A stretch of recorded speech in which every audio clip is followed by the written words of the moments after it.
Alright, alright, alright. Oh, where's this button? Yeah. Alrighty, welcome back. Today we're gonna kick it off with Rimworld. So yeah, that's the thing. Again, I'm not a noob at this game. I know what I'm doing, but we'll start a new game. It's not gonna be completely vanilla, and I'm not playing with the royalty DLC. I'm not into the royalty DLC.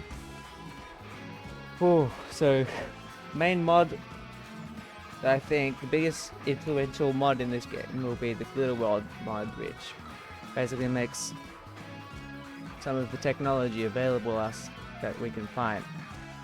Expands it, like it makes the end game a bit longer and a bit more and stronger.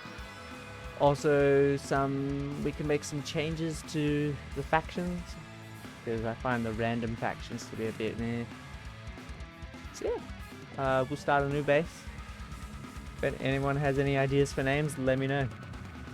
Oh, and I got a new chat thing, so I need to just give me a sec. So I'm going to be trying out a new chat layout so that I can always see it. So hopefully that isn't bad or an encumbrance. So yeah, we'll find out. So yeah, chat will be in my top left corner at all times. Yeah, if it gets in the way, I'll deal with it. Alright, ooh, how's the stream quality going? Let me check for a sec, gotta log in. Not too jumpy, I hope. Should be okay. Yeah, this guy.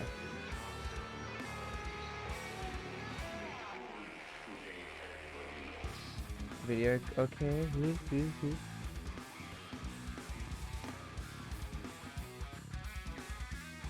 It's okay. Could be better. I think my upload rate is kind of bad. I'm gonna do a quick sound check.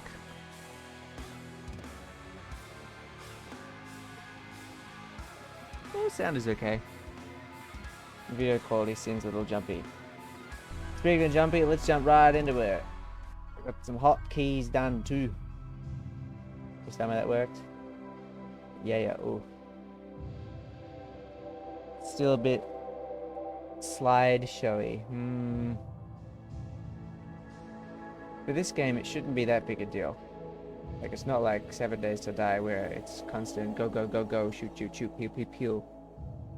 This game's a bit more chill, a bit more relaxed. Alright, so this is Rimworld. Basically, the idea behind Rimworld is you pick your scenario. The default scenario is you and 3 other malakas, you crash land on a planet, and you have to build a base. It's 2D, use lots of squares.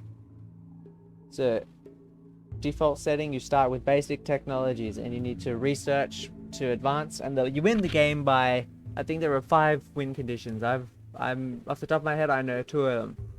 You can build a spaceship, but where your base is, and then just leave the planet, then you win.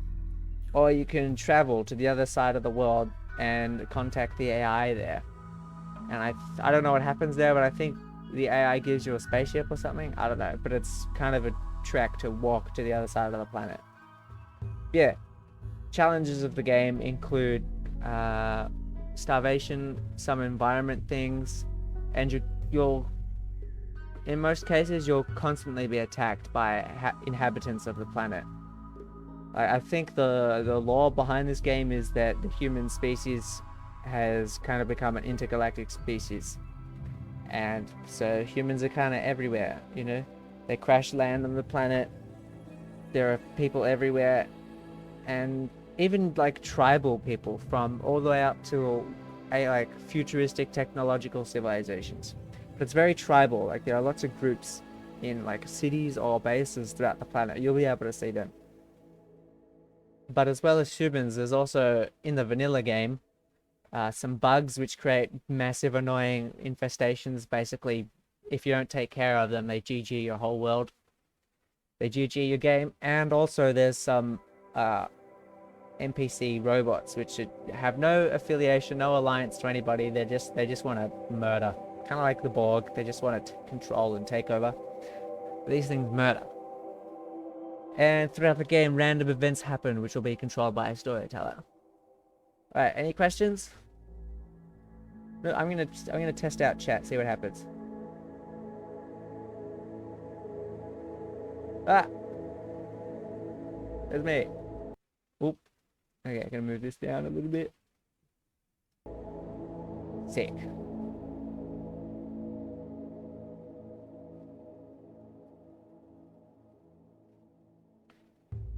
Who by my ass lol. Haha, okay, good. That's exactly what I want. This chat is exactly what I wanted. So as I play the game, I can see what's up. Okay. So without further ado, let's start a new colony.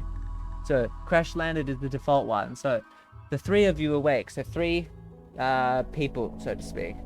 So each character has different abilities, different traits, or maybe they all have the same one. I'll get to it more, but you can start with 3 people. You don't. It's not a first-party game. You control everybody at once, and once you've then controlled them, it's automatic. They go do their tasks. Okay, the 3 of you awake in your cryptosleep sarcophagi. To this sarcophagus octopus isn't the plural of octopus or octopuses. So sarcophaguses. Like, I'm pretty sure the plural of octopus isn't octopi, it's octopuses. I could be wrong though, I'm no wordsmith. Anyway, the sound, sarcophagi to the sound of sirens and ripping metal. Oh yeah, so we're crash landing from a spaceship. You barely get to the escape pods before the ship is torn apart. Sometime later, you land on this unknown Rimworld. I don't know what a Rimworld is, but that's where we are. A Rimworld. Your faction will be a new arrivals. Start with 3 people, chosen from 8.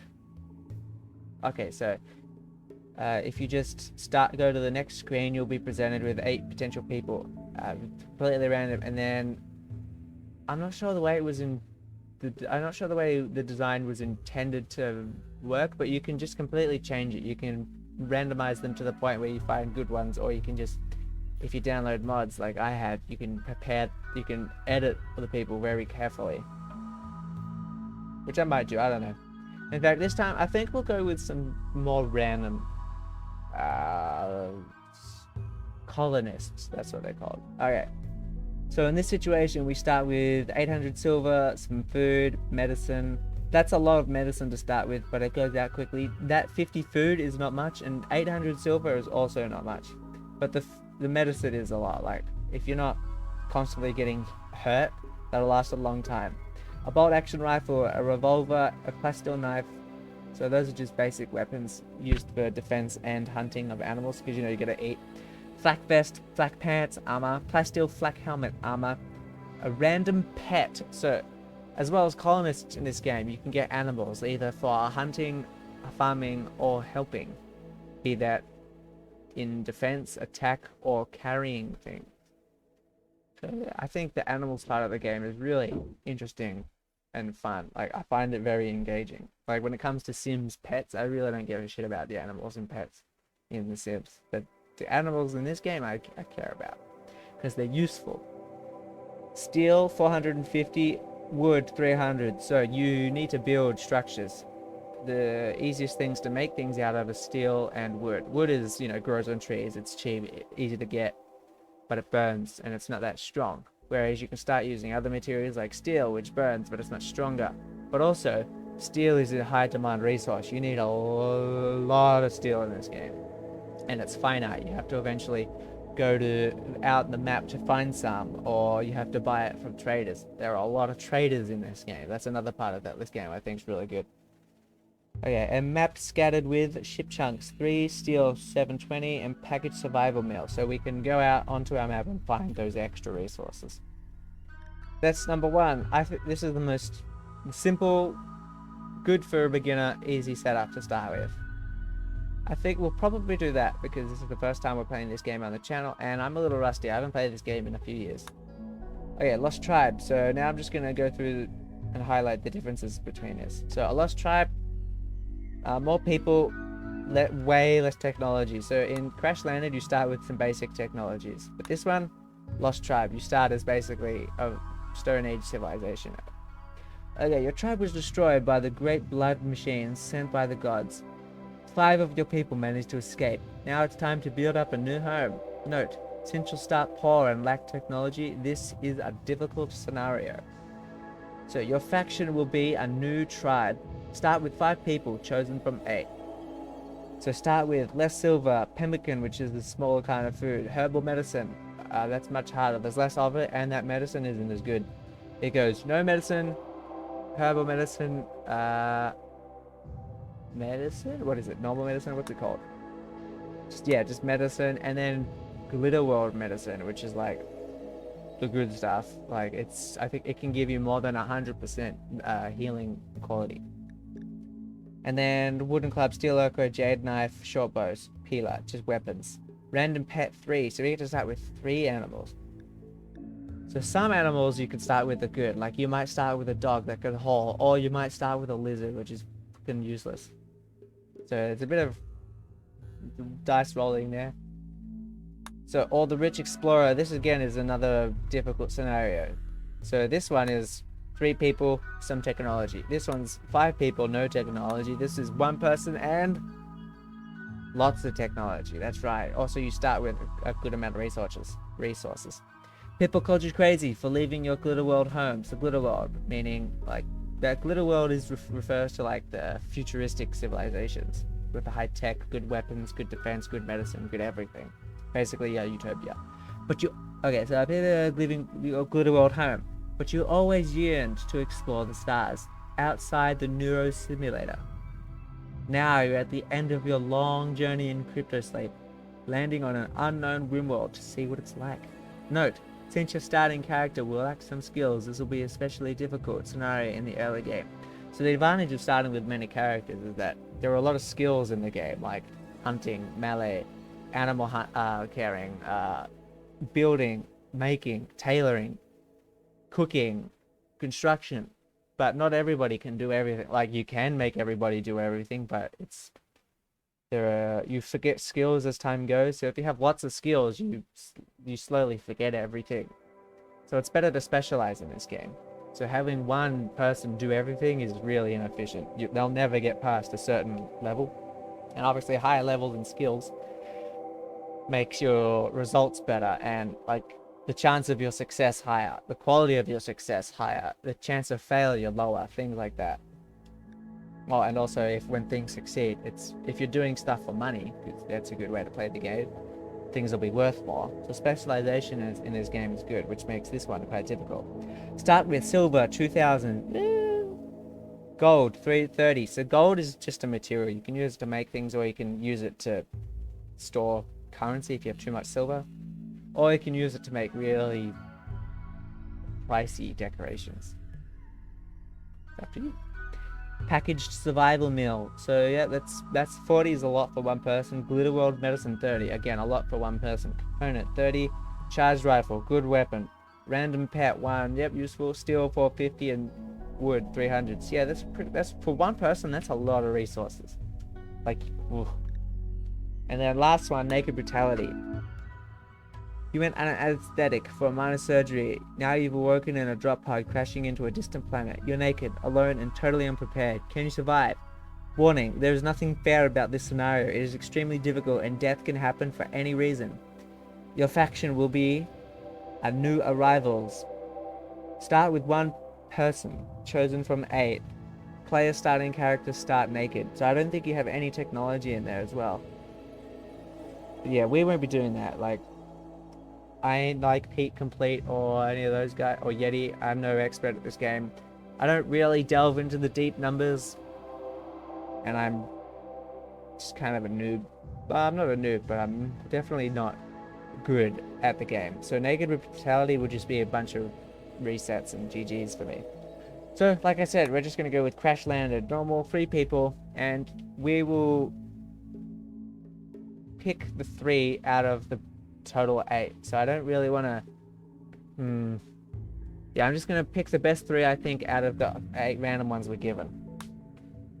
So there are random events in this game. We can decide which one of these 3 storytellers will affect us. So, what's this? Cassandra Classic. So she'll just give you a kind of linear, normal, typical storyline. You know, bad thing happens, then good thing happens. Bad thing happens, then good thing happens. And the difficulty slowly gets higher. Phoebe Chillax. So, you know, the game's story is not as difficult. Randy Random, bad thing happened, bad thing happened, bad thing happened, good thing happened, bad, bad, bad, bad, good, good, good, bad, bad, good, good, good, good, good, good, good, good, good. So there's really no rhythm to the madness to him. No method to the madness. I think he's the best one. Like, Cassandra, kind of boring. Like, things are pretty predictable. And I find the sequence to be typical a lot. So we're going to go to the Randy Random. And now, as for difficulty mode, so peaceful, nah. Adventure, strive to survive. Which one's normal? We'll go one above normal. Peaceful, no. Community builder. They just appear, but they're weakened. Nope. Okay. There's room to grow and thrive, but it's still a dangerous planet. Recommended for experienced strategy gamers on the first game of Rimworld. No, not that. Strive to survive. Strive to survive on the rough, tough planet. There will be triumph and tragedy. Recommended for experienced players who want a rough story requiring skill to survive. Okay, so we can do that. Let's read the next one and then decide. Recommended for experienced players who want to struggle to survive. Yeah, let's do that. Let's struggle. Losing is fun. That's funny. Reload at any time. So now these are... Reload any time. What does that mean? You can save and load the game at any time. Yeah, I think that's necessary. This is a good choice if you're still learning the game. If it fits your personal playstyle, if you're using mods that may break your game, or if you intend to self-enforce commitment mode. Yeah. And commitment mode is, I think it's hardcore. You can only save when quitting the game, since Rimworld is a story generator. Even losing all but one person is not the end of the game. Yeah, that's true. So people can die in our colony, but it doesn't mean the end of the game.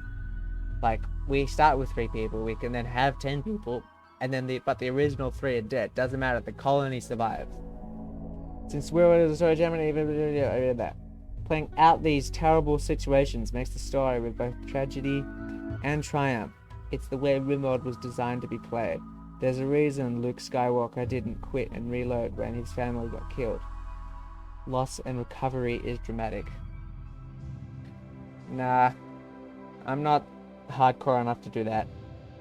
Like, if we get a really, really bad GG, game's not fun anymore thing, we will maybe reload. I don't know, depends on the severity of it.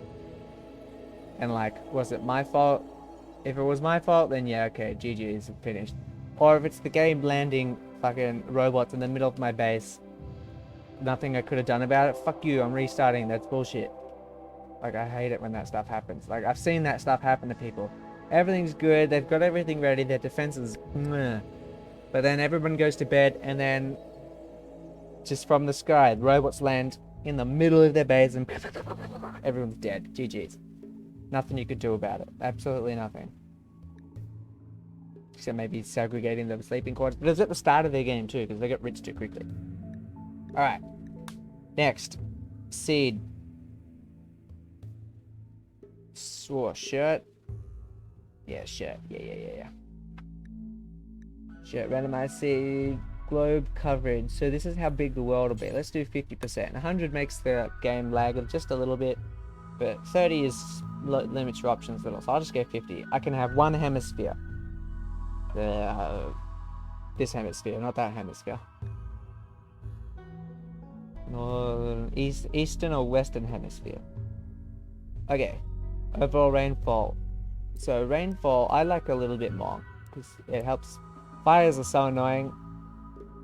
And let's have the population up a bit. What is this? Is there a tooltip for population? I think it means how many civilizations you'll see throughout the map. Oh, faction control. I have this in, so let's see what's up with faction control. Faction-based density, normal. Vanilla faction, let's have a little bit more. Ooh. Rimworlds aren't. I don't know what that's supposed to say. Let's just have a little extra. Let's have one extra. Nation building, none. Vanilla behavior. Faction group bases will be scattered throughout the world randomly. What's this do? Loose. A faction group bases will tend to be in the same general region of the world map, but there will be extensive overlap between the territories occupied by various groups.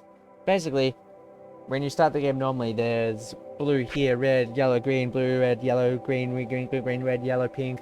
It's really random. So this is saying there will be kind of groups, countries, nations. Loose, tight, very tight, except for pirate band faction groups.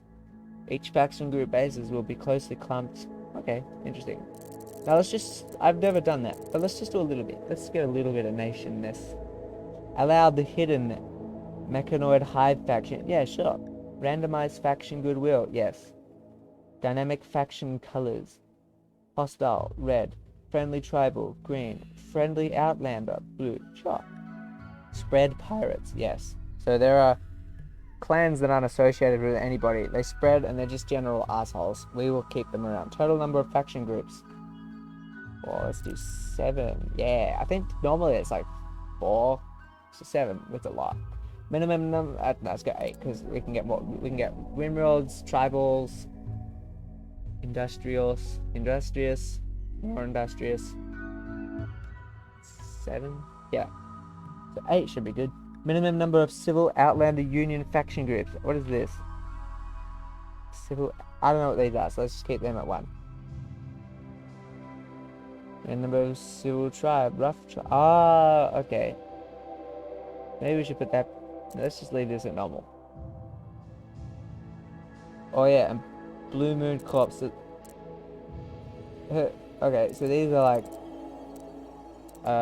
a glitter world tribe. Yeah, let's just keep that up.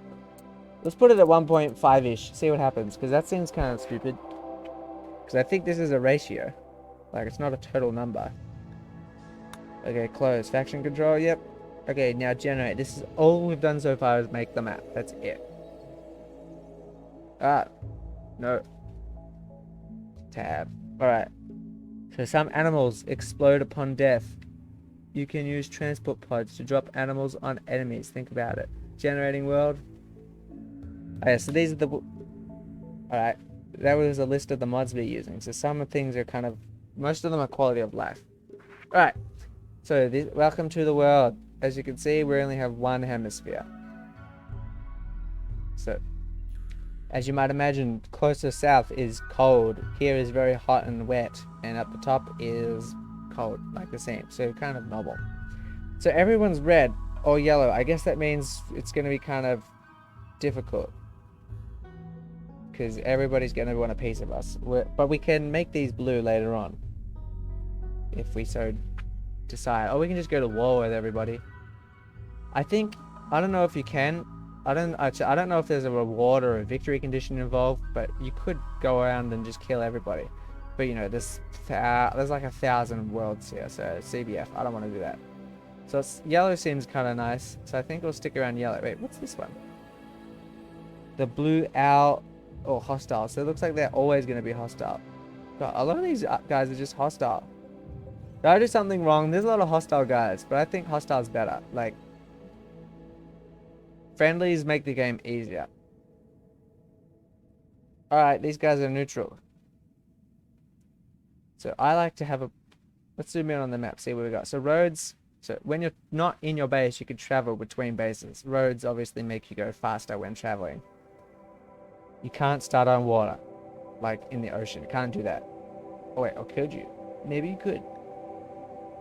And then these spots here mean mountains and hills. They're very good for defense, so we will pick one of those. But here it's going to be kind of hot. Hot is good and bad. Like when heat waves come, if you don't have shelter or air conditioning or right clothing, your colonists can collapse and then come a raid at the same time. Everybody dies. But the opposite problem happens down here. Everyone gets too cold, they just die from the cold. And less animals come, which means less food. Less trees grow, which means less building. And less warmth. So maybe we'll go... I think heat is better because it has less of an effect on food. So ideally, if we can get somewhere that has a road and a mountain in it, but in saying that, having a road go straight through the middle kind of defeats the purpose of having a highly defendable mountain base. So maybe we'll go near a road. Rivers are also kind of nice. They help with one of the electricity generation buildings. So what do we have here? So the darker or the bigger the thing here, the more mountainous it is. Let's see. And also mountains are harder to walk through. So if we're trying to walk to this place, it'll take longer because we have to go through all these mountains. This black one, we cannot settle here. It's impassable. Or is it? Oh, sick. So what does it say here? Thick, moist jungle, buzzing with life. Can we go here? I thought some of these were impassable. Rainfall growing average. Oh yeah, impassable. I think that means we can't go there. So we need like these ones. But I do want to be on this other side. So do note that the closer we settle to someone, they will get kind of angry with us if we do that. So we can't just go here and, you know, sit on that guy's butt. But I don't like this big impassable spot here. But this is a nice area. Or maybe down here. So we'll be in between these two, but still kind of close to that guy. So another thing to consider is what the mountain is made out of. What do we have here? We have slate and marble. So I think there are 5 materials like of the mountain. Slate, marble, granite, sandstone, and one more. They have different benefits. Construction speed, durability, beauty. Yeah, I think that's it. Those are the main, and there's a balance of these aspects between each material. Granite is the strongest but takes a long time to use. And marble is the prettiest, but it's not very strong. Sandstone is easy to use, but it's not that strong. Like it constructed easy, stuff like that. And slate, I don't know. I think there's one more. Maybe it's only 4. I don't remember. So if I can get somewhere that has granite and marble, I'm happy, because those are the ones I like to use. Oh, this is a good spot. Marble, slate, and granite. All right, I think we found it. And it gets from 22 to 33 degrees. I feel like this will be a more relatable and realistic playthrough if we have some negative temperatures throughout the year. So let's see. This might be a good spot. Very mountainous though, so we can have a river in our land as well. Terrain. What's this like? Granite, limestone, sandstone. No thanks. Next one. Marble, slate, granite. Awesome. 14 degrees. Now let's get a little colder. We can go colder. Yeah. Ooh. So this is a pirate. They will never be our friend, no matter how much we try. What's the temperature like in this direction? Oh, I'll get a river here. What's this one? This would be nice. Granite, marble, 12 degrees. But where is this? Oh, that's like Japan, Indonesia. A little bit of some of Africa. Like I'm thinking, what's the climate like? So how far down do we have to go? There's a lot of pirates down here. Okay, maybe I prefer to be on. Yeah, let's go up the top instead. So I think these have different icons. Like this is a tent, which means tribal, and this looks like a big building, so that means they probably have decent technology. Yeah, there's some pirates. Oh, and the moon one is the Moon Corporation, the very high tier grumpy faction. My stream okay? The quality seems kind of bad. Not much I can do about that. Sometimes my internet's just bad. But I'll do a quick sound check again. See that everything's still okay. It sounds okay. Just the video quality is not amazing. Sorry about that. Subscribe. Okay, what do we got? Marble, sandstone, no granite. Next one, yeah. I want to go, oh wait, what's the temperature? Yeah, minus 10 to 29. So that's a very, a good mix of temperatures. So if we get a heat wave, we'll need to cool down. If we get a blizzard, it'll get real cold. But, you know, come winter, we'll actually need to prepare for winter. Because if you go into a more tropical region, you have trees all year round, food all year round, so forage doesn't really concern you. So what do you have here? Slate and limestone? Nope. I want to be near a river. Marble, granite. Perfect. Yep. Awesome. We found our place. And what do we have near us? So we have some neutral tribes near us. We have some friendly, some unfriendly advanced tribes, some pirates, and the Moon Corporation. And where are we? This is a desert. Ah! Why is it a desert? I'm stupid! Deserts suffer from being hot, not having much arable land, nor trees. I wish we could like save this. Okay, where is this? So everyone, remember this one. Remember this spot. This is where we'll go if we can't find a better one. So this is perfect except for the fact that it's a desert. Like it's surrounded by roads as well. So traveling between, like on a trade caravan, traveling between towns would be kind of beneficial. Okay. Oh, so many pirates. What about here? Oh, it's a desert again. I'm stupid. Okay. Well, it's really so mountainous. I want to go this way. Let's go this way. Okay. Maybe these guys will be friendly-ish. Let's have a look down here. Lots of mountains, roads, and rivers.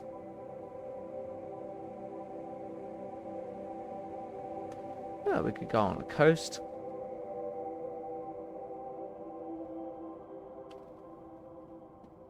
Sick. I messaged myself in the chat. Good to see my bot is working. I just made a little talking robot to help with the stream. Okay, what's the temperature like in this area? Ooh, -5. Yeah, okay, so that means we still need to prepare for winter. And here, down in this area, it's probably too warm. Yeah, 5. Okay. So let's look for a good spot in this area.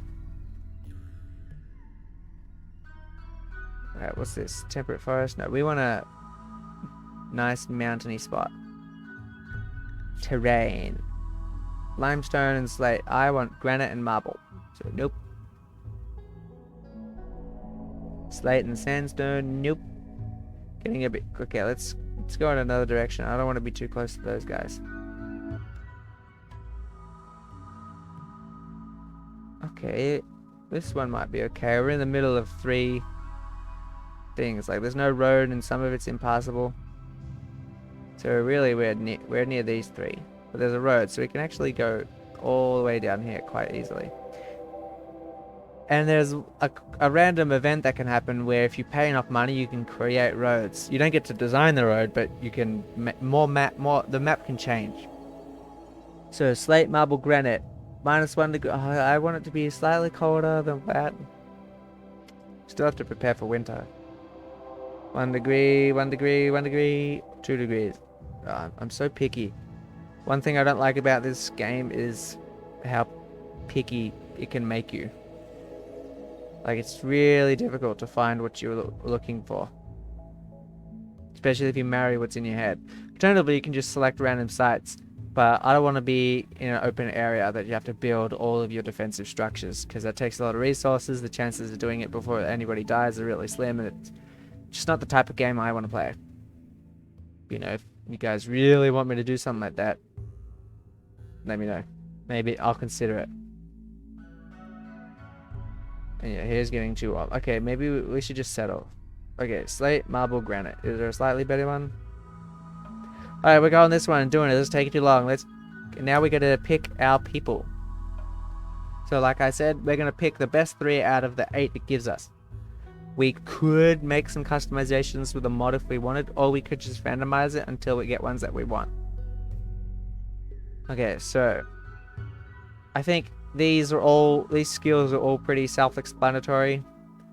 So shooting combat, melee combat, how quickly they make buildings, how quickly they kill the ground, and their success chance and the amount of resources they pull out. Cooking, yep. Are they able to make certain meals? Do they poison everybody. The main thing that this does is affect quality, chances, and speed. Planting, speed, chance of success, and yeah, I think that's it. There's no quality when it comes to plants. Animals, it's all about speed. How quickly do you tame them? Are you good at hunting? Crafting, quality and speed, chance of failure. Artistic, quality, speed, chance of failure. But I don't think you can fail. Yeah, it's just about speed and quality. Like with artistic pieces, you want the top quality all the time. Like even if it takes longer, the only purpose of art is to sell to make money at high because you made high quality, or improve your area, which makes everybody happy. Medical, that is very important skill. So that is about how quickly they bandage other people, and infections and surgeries. So high skilled medical guy helps everybody a lot. Social, so this is about trading with other factions, talking to people, and also recruiting prisoners. So if you have a prisoner and you want them to be on your team, you have to convert them, so to speak. And intellectual is about research. I think it also affects medicine as well. If you want new technologies, you got to research, and that's where intellectual comes in. So this guy, what's his name? Oh, what's her name? Sorry.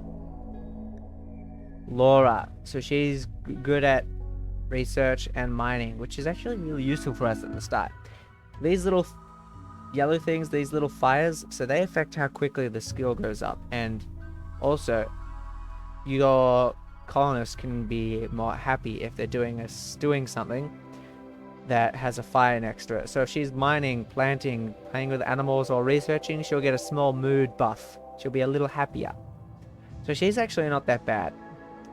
So another thing to consider is that they have kind of titles given to them in their childhood and adulthood.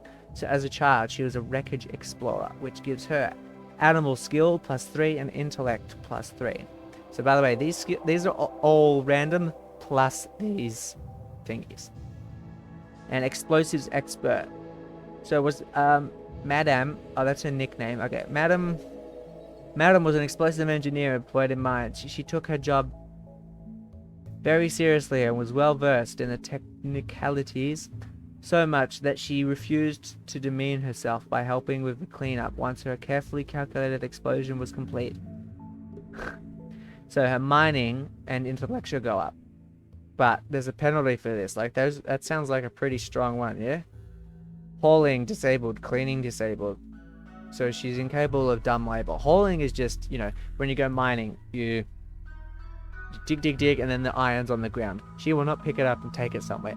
As it says in her description, helping with so much that she refused to demean herself by helping with the cleanup once her carefully calculated explosion was complete. So whenever you do something, you need to haul it to where it gets stored or used. And she's incapable of cleaning. So she didn't clean up the mess. So, as colonists do stuff or move around, the ground around them gets kind of dirty, as well as like throwing up, wetting themselves makes puddles, and a dirty environment makes people unhappy. So dumb labor traits. So these also give bonus effects to these stats that you can see, but sometimes they give additional stats that you can't see here, like running speed or how quickly they get upset. So creepy breathing. Madame breathes heavily all the time and sweats constantly. People find it creepy, so she'll find it difficult to be friends with people. So our friendship and enemy stuff, that affects their mood, really. Great memory.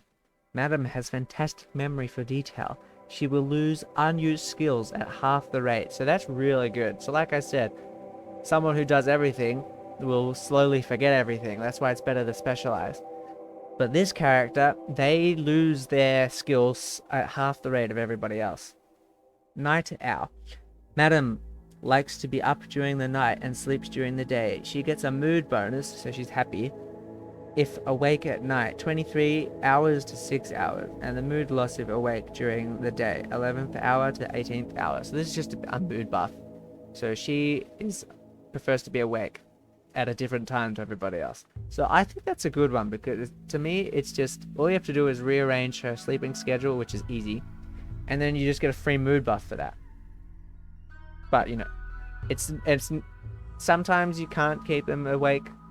Sometimes they have to be awake for some reason. Maybe there's an attack, a raid, I mean, and she has to help with the defense, and so she'll get up. But yeah, most of the time this is just so this is a good one. This is just a free boost. So relations, so people on the map or people here she actually is already related to. So brother Troy Ruiz. So this guy, these two are related. So she always has a +20 with this guy. And now health, right arm scratch scar. So the health system is complicated but also simple. Like its function is complicated, but understanding it is simple. So basically, colonists have body parts, you know, spine, legs, arms, body, torso, neck, head, shoulder, fingers, toes, and that affects how quickly they do stuff. So for example, someone has a right arm scar, a scratch scar. So right arm, 26 out of 30 at all times, which means her right arm works at 85% efficiency. She has two arms though, yeah, which means that her effect when working with her arms is 100% plus 85% divided by 2, the average of the two hands. So it's like some percent, like 92%. So it's not that bad. Scratch scar 4. Sometimes though, like, so this one mainly affects how well they finish tasks, but if you get a scratch on the leg, it affects how quickly they move, or if you get a brain injury, it affects everything. And sometimes they cause pain, which can lower their mood all the time. So yeah, we'll see more examples of that for sure. So overall, I think this is actually a pretty good one. Like the only bad thing about her is that she can't haul, which is kind of important at the start of the game. But if only one colonist can't haul, it's not the end of the world. And she's got a scar, but that's a pretty good character. And her age, it says 49. So this 143 means that she was traveling through space, frozen, for 143 years before she woke up again. So she's been awake for 49 years. I've been awake for 25 years. Okay, so now next character. We'll go a little faster now. Oh, we have a little title underneath of their adulthood profession. Sure, explosive expert, paramedic. So we can already tell we're going to get a good doctor now. Alrighty, so health. This is Lane, smuggler, dumb labor again. That's really bad. So we have two people incapable of cleaning and hauling. So let's look at child star. Snuggler was well known throughout his homeworld as a child actor in films and TV shows. His fame put him in contact with many different kinds of people, but also tended to get in the way of his education. So, artistic 3, social +3, intellectual -2. So not a good researcher, but he can learn that. He hasn't got a debuff against his learning. So it learns normal. And yep, hauling disabled, cleaning disabled. That sucks. Alright, paramedic. Snuggler's job was to respond rapidly to medical emergency. He was used to dealing with severe injuries with only limited medical supplies. He treated so many gunshot wounds over the years that even seeing a gun made him uncomfortable. So shooting -5 and medical +6. So I'm glad that doesn't mean he can't fight. He can still fight, but he just needs a lot of practice. So these are not permanent, like they're not max limit penalties, they're bottom limit. So it just means if he started with 4, he's now a -5. But everyone can get up to 20. The max skill is 20. And yeah, the higher the skill, the more it decays, and the higher your skill, the more expensive the next one is. So specialists really need to do one thing only. Incapable done later. Traits: chemical fascination. Snuggler is utterly fascinated with chemical sources of enjoyment. So a lot of drugs like ambrosia, alcohol, some space weed of some descript. I forget what it's called. And some other more hectic drugs. So he wants some drugs. Consuming recreational drugs will create a good mood, while abstaining will lead to increasing frustration over time and possibly drug binges. He will ignore directives to not use recreational drugs and will consume more than a normal person. So you can dictate what your colonists, what drugs they take, what medicine they get, and what food they eat. If we tell this guy he's not getting any drugs, he's gonna do it anyway. He doesn't give a fuck. We can't tell him. We can't make him not. So if we give him drugs, like we can give him beer. If we give it like once a day, he'll be fine. He will be happy. He'll get it. He gets an extra boost out of drinking, out of drugs than other colonists. But not having them has a negative debuff for him. So he gets sad if he doesn't get his fix. Yeah, I think it's not the worst, but I kind of like to avoid it because if there's an addictive drug nearby, he'll take it. Okay, and Gormand. So Snuggler's life revolves around food. So yeah, this guy's really into quick pleasures. Around food, he gets hungry quickly and will occasionally be overcome with the urge to eat ravenously, even when not hungry. So cooking, +4. Okay, so he's a good chef. That's nice. But he eats 50% more food, or is 150% more. Math. So, his health isn't that great. Bite scar on his torso, which means he's always a little bit upset because he has 11% pain. And I think that lowers efficiency as well. And yeah, his right arm's also got a scar. Now, relations. Violet Parker. Where is this lady? Down here, Miss Parker? They are ex-lovers, so they will hurt each other's feelings sometimes and lower each other's mood. So them together may create negative situations. So this guy could be better, but out of the two we've read, he's qualified. Ooh, so this is very bad. Instantly I can see at the start, this is really bad. This person is incapable of violence. So if we get attacked, this person is not going to help. At the start of the game, when you only have 3 colonists, this is really bad. Oh, one more thing. This guy has a big fire, which means that when he's mining, he'll be really happy. He'll learn it really quickly also. I think they also forget the skill less, but I could be wrong. It just means they learn really quick. By default, you learn at 35%. So back to this guy. Ooh, 3 burning passions. Like, they really want to do some stuff. But again, incapable of shooting a melee. And they have some scars, so I don't know how good this guy is. Okay, so in their childhood, war broke out in Grief's home. So that's his name, Grief. When he was a baby, his parents fled with him, seeking safety wherever they could find it. Grief's earliest memories are being taught how to defend himself. The violence and the destruction he witnessed left him scarred for life. Cooking +2, crafting +2, so I guess he had to be a thrifty and make use of what he had when he was a child. Hunting disabled. I wonder why. I don't quite get the logic there. And Cave World Illuminator, so when he was an adult.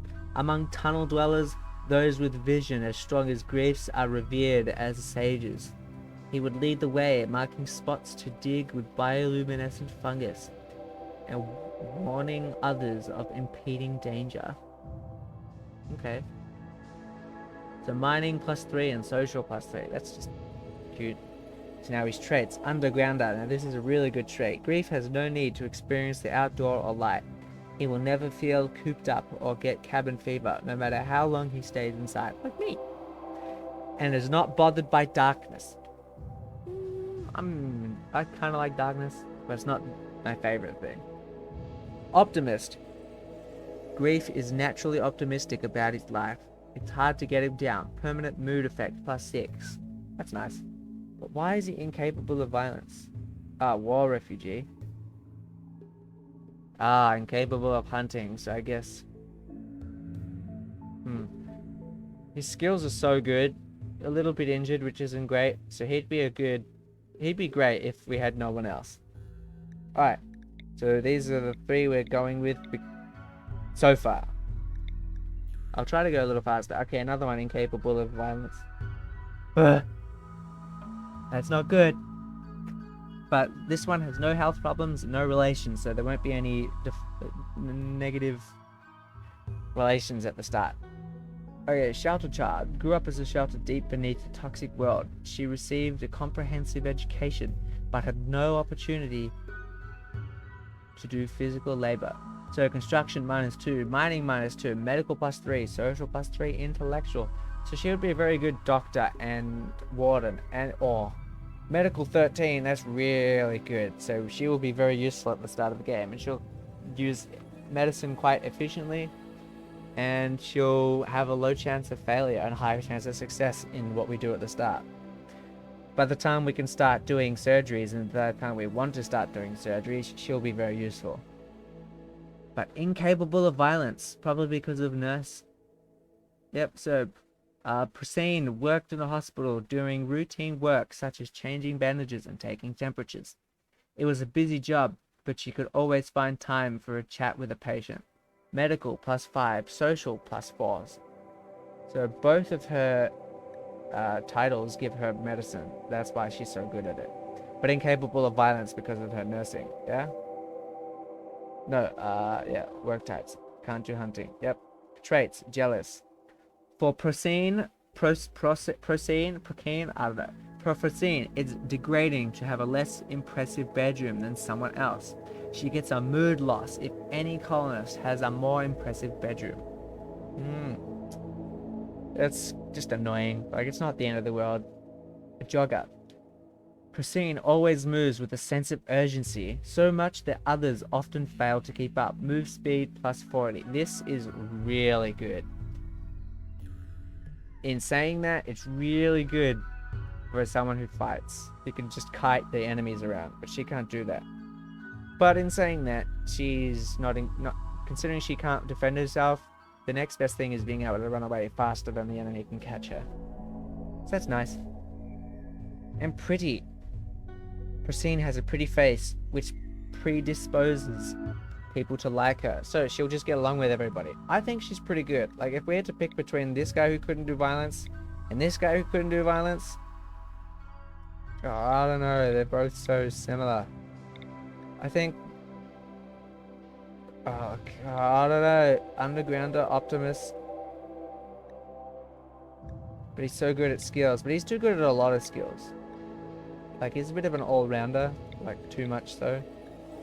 By the way, these scars, they can be fixed with really good medicine later on in the game. Let me recheck this one. So, what do we have here? Mining, 2 miners.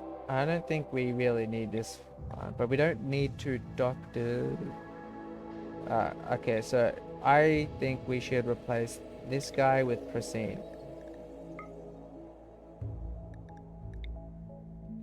So, we have Madam, mining, planting, animals, intellect. That's quite good. She won't forget easily, but she just creeps people out a little bit. Not that bad. This guy's incapable of violence. Oh, but we can't have 2 that are incapable of violence at the start. So we really gotta hope someone else can replace these 2. Okay, next one. Devlin. So, childhood, organ farm. Devlin was raised in a illegal underground organ farm. Her body was used to grow organic implants for wounded mercenaries. That's so sad. What is this? The CCP? Though her upbringing has left her haunted, it has also given her a unique understanding of human biology. Okay, so medical +5, hunting disabled. Again, incapable of violence, psychopath, jealous, okay, so we're not even going to bother explaining all that stuff.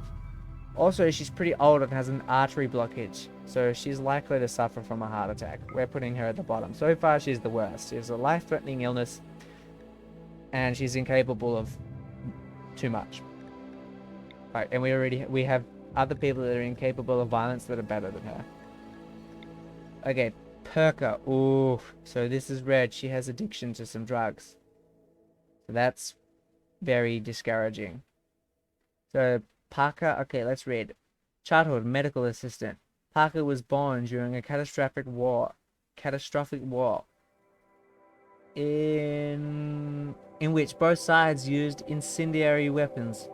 She grew up helping her parents in an infirmary, treating the cascade of horrific burns from the battlefields. She was left with a lifelong fear of fire. Medical +5 and firefighting disabled. So if something catches on fire, everybody races to go and put that fire out, because fire is like the quickest base destroyer in the game, other than like meteors landing on everybody.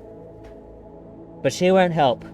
Like if anything's on fire, all conscious colonists run to put it out. But she won't do it. But her medical's pretty good, so that's nice.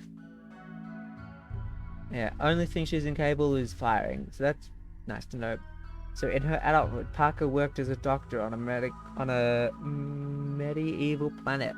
She firmly believed that most ailments can be cured with a little bloodletting. Okay. She was also a master anesthetist. Anesthetist, developing a specialty technique that involved a heavy blow to the head. That's funny. Okay, so because of her anesthetic technique, melee +6, medical +1. So she would be a really good doctor, as you can see. What about her traits? Parker really dislikes and distrusts men. So she doesn't get along with men easily, and pessimist. Parker tends to look on the bad side of life, so her mood is always -6. So whole body, the only thing she'd really be good at is fighting and medical, but we have 2 good doctors that aren't as bad as her, especially with this really bad addiction. Addictions cause a lower in productivity while they're not getting the drug they want between the withdrawal, because they can get cured from their addiction, but it causes a lot of problems while they're not getting their supply. Okay, Troy. Hello, Troy. So, childhood, wreckage explorer. Troy was tasked with watching his family's herds, but often shirked his duties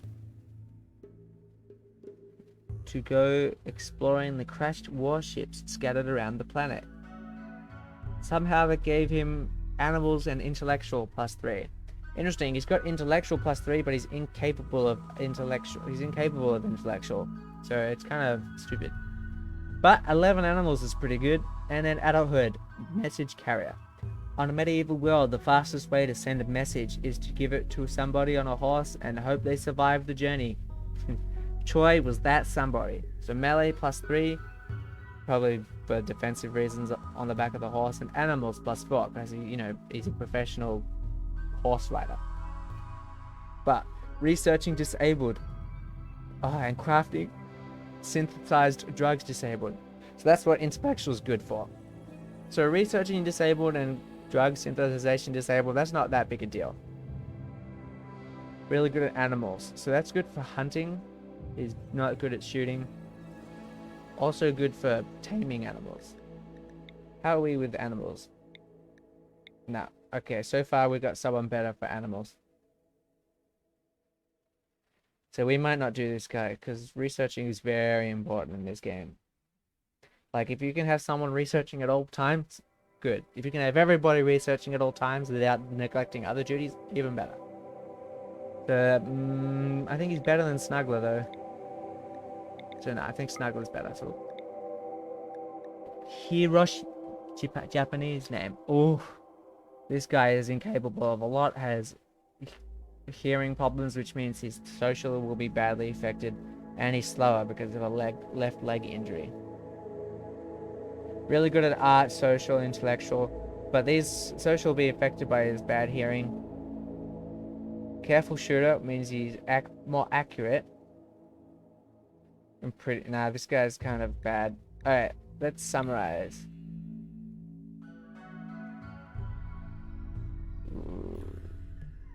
Okay. Oh, down the bottom we can see our team's average skills. So we're good at medical, intellectual, plants, cooking, mining. Construction's pretty bad, and so is our defense, which is predictable because we only have one person for defense, and they're really bad at it. So if you can't shoot, maybe build a good base, but we don't even have a good base. I think mining will be really important at the start because we're on a mountainous area, so we're going to need to, be able to dig. So we have to get rid of one of these 2, the ones that are incapable of violence. So which one's better? No injuries, gets jealous, but that's not the worst thing in the world. So do we want someone who's really good at one thing or someone who's really good at a lot of things? We got a miner. Crafting is pretty important. And he's also a good cook. She's okay at cooking. Will get good at mining eventually. She's also really good at intellectual. She's an intellectual, social. I don't know. Is there anyone in chat who can help us out? Nope. Okay, I'm going to randomize the bottom character, see if they can provide us with a just once, see if they can give us a better option. Actually, no, I'll do just the one at the bottom. Ah, shit. Not that good. So, childhood. Cult child. Aaron was born into a powerful cult which shunned advanced technology and believed that all illness could be cured by cleansing the soul through sacred art. After her first glimpse of the outside world, she decided to run away. Artistic +5, medical -3. That's fine. We already have a doc. She's 54 years old, which is not that bad. Researching disabled, so she's incapable of intellectual activities. That's okay. We got a good researcher. She's a great artist, great at plants, great at cooking, great at construction. I said she was terrible, but she might not be the worst. And she's got one bad finger. It's her left ring finger, stab scar, and it's painful, which means she has a pain debuff. But she's also nimble. Aaron has remarkable kinesthetic intelligence. She seems to dance around danger with a preternatural grace. Melee dodge chance +15. Trap spring chance times 10%. So we can set traps, but she'll spring a trap on herself 10% as much as everybody else. That's really good. Or enemy traps as well. Alrighty. But we really need someone who's a capable fighter, and no one here really is. Like, the best fighter we have is Parker, and she's just a bummer. And her skills don't really contribute well. Like, we'd be replacing a medical person with a medical person. Next one, melee. He's good at melee, but he's slow. So, like, he won't even... he has to be able to catch them, which is unlikely. Or we can put him on defense. And he'll always be unhappy about it, because it's itchy. Troy... oh, he's a psychopath, cheater, and greedy. Do we not explain this guy properly? Oh, we didn't finish. Good at animals. Maybe we should get Troy. How's everybody with animals? Everyone's actually not that bad with animals. So maybe we put these two together, because they'll have a relationship bonus from the start, which is useful. No health problems, but he's incapable of intellectual. But this guy can't do intellectual anyway.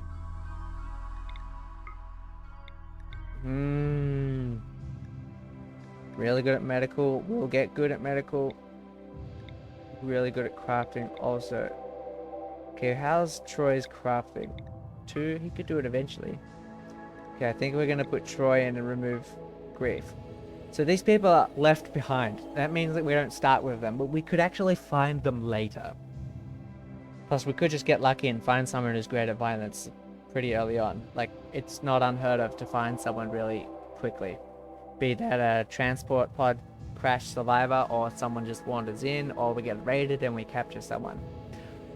Or someone just joins us for no reason, or maybe we buy a slave. The possibilities are endless. So I think this is what we're gonna do. Okay, everyone ready? Let's go. Oh yeah, these are our mods. So where's my weapon? Work tab. Recipe icons. Expanded prosthetic and organ. Harmony is just a helping mod.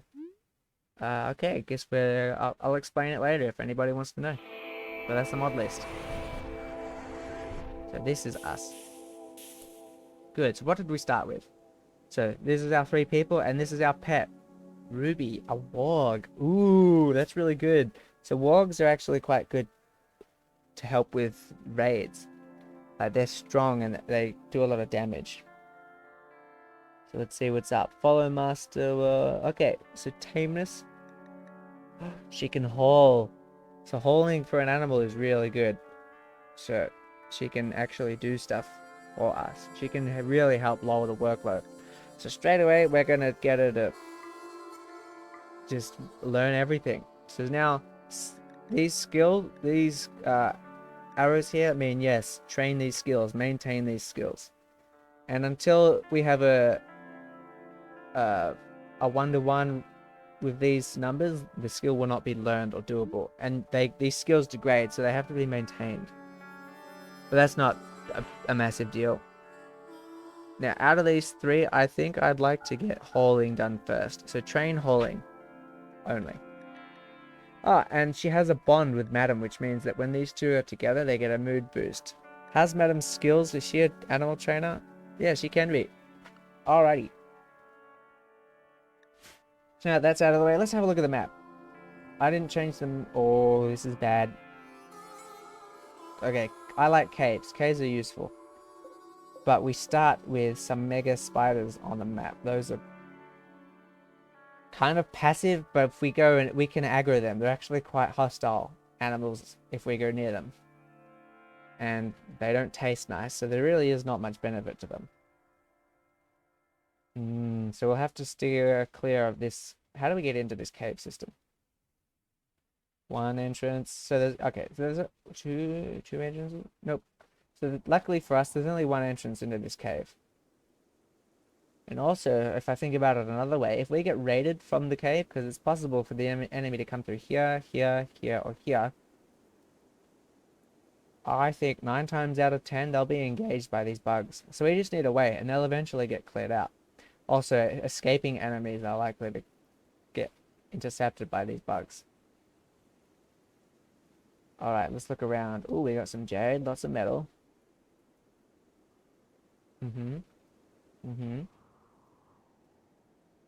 Lots of big open space. Ooh, that's an animal I haven't seen before. As I said, I haven't played this game in a while. So, a bison. I'm guessing they give fur, and they're probably really good haulers. So bigger animals can carry more things when you're taking them on caravan trips. The warg can carry stuff, but not as much as, say, a bison. Alright. And here's the river. So you can use the river for defense, because it slows people down when they walk through. There's a mod I don't have, but I do like it. Basic hygiene, where one of the things that you need to do as well as like eating. And what do they need to do? What are the needs? I kind of forgot. Okay, social bio needs. So they need. Oh, I can use Moody. They need food, rest, recreation. Those are important. And then there's mood, as well as beauty, comfort, and outdoors. There's another one that adds like hygiene, and you can use a river for that. But the main function of a river is defense and power generation later on in the game. You can research a water wheel. Alright. So, let's have a look here. So, let's unlock all these items here. So now our colonists can engage with these items. Bip, bip, bip, bip. So it means that they can hold it, equip it, touch it, whatever we require them to do. If there's an X on it, they will not touch it. See, these have red X's on them. They won't touch it. Alright. So architect is about building work. Okay, this is a very important part of the game. Okay, so here, these arrows mean, yes, this person will do this skill. So by default, left is the most important. Right is the least important thing. So priority-wise, if there's a fire, everybody will go do the fire. But if there's a patient that needs to do work, they'll go to the patient. But they'll abandon the patient to put the fire out. So that thing's okay, but I don't like to go straight from left to right. It's not quite convenient enough. So I've installed a mod that gives me numbers. So 3, 3, 3, 3, 3, that all means that they all go from left to right, unless I make it like this. So now research is number 1. From left to right, number 2 is first. Then number 3, 3, 3, 3, 3, 4, 4, 4, 4, 4, 5, 5, 5, 5, 5. So this part will probably take a while to set up. And these red boxes mean that they're very bad at that skill. And some of these boxes are incapable, I think. Yeah, so if there's no box, it means they're incapable of it. So remember, Madam is really good at exploding things and mining, but she's not going to haul anything. She's too good for that. And Troy is incapable of research, so he can't do that. He cannot research here, so there's no box for it. So we want, first things first, we want Madam to be the primary animal caregiver. So where's animals? Animals, handle. So handle is animals. Tame, train, harvest resources from slaughter animals. Harvest resources from and slaughter animals. So we can get chickens. So we'll have that. Number 3. How's the skill here? Nope. Oh. And this box is white, which means there's a passion for it. But we want Madam to do it first. So make this number 4. So if Madam's busy, or we need a hand with animals, Troy will help with animals later, after he's done everything else. By the way, fire is number 1, and so is patient care. Always tend to patients, I think. Wait, was this patient? Patienting, go to medical bed for treatment if... Oh yeah, so be the patient. So if they need medical care, they will. Who's our doctor? We have 2 doctors, yeah? Okay, and we'll also make doctoring really important as well. Do I only have 1 doctor? Yeah, that makes sense. In saying that though, these guys will do doctoring if they need to. Okay, number 1 is making sure other people are also doctored. So, if I need to change that so that she looks after herself first, I will. Okay, bed rest. So, do they, like, if they get non-life, I'll just read it. Rest in bed to recuperate from non-immediately life-threatening medical problems, like a cold or an infection. So being in bed makes that stuff go away quicker. Running around and doing stuff, obviously, does the opposite.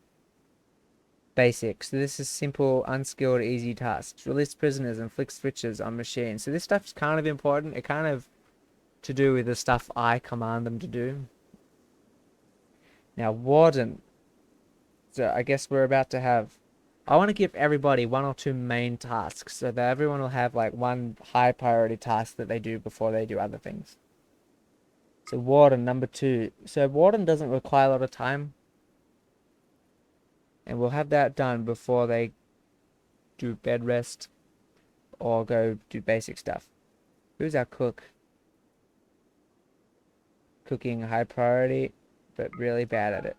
Alright, so we'll also make this a high priority. So Prasine will, first, they'll do some doctoring if they need to. They will then make sure the prisoners are okay. They'll feed them, talk to them, chat with them, recruit them if needed. And then they'll go do the cooking. So that is actually quite a lot. So once they're finished with that, what's next? We'll have this on number 3 as well. So first, number 1, doctoring, firefighting. Number 2, be a patient. And then once you don't need to be a patient for your life-threatening illnesses, you can go check on cooking and the prisoners. Then if you have a cold, you rest. Then flick switches. And then once you're done flicking all the switches, do some art. Hauling. No, we will not have you do hauling next. Do some cleaning. So as a doctor, cleaning is actually pretty important. So, well, for now we'll leave that at 3 because cleaning does not involve only the cleaning area. Like if a room's dirty, doing medical procedures is likely to give infections. So the medical procedures need to be done in a clean room. Also research. So I'd rather they did research before they hold anything. Or would I? Like we'll have a whole animal, so this probably won't require a lot of time. And we'll have a more dedicated.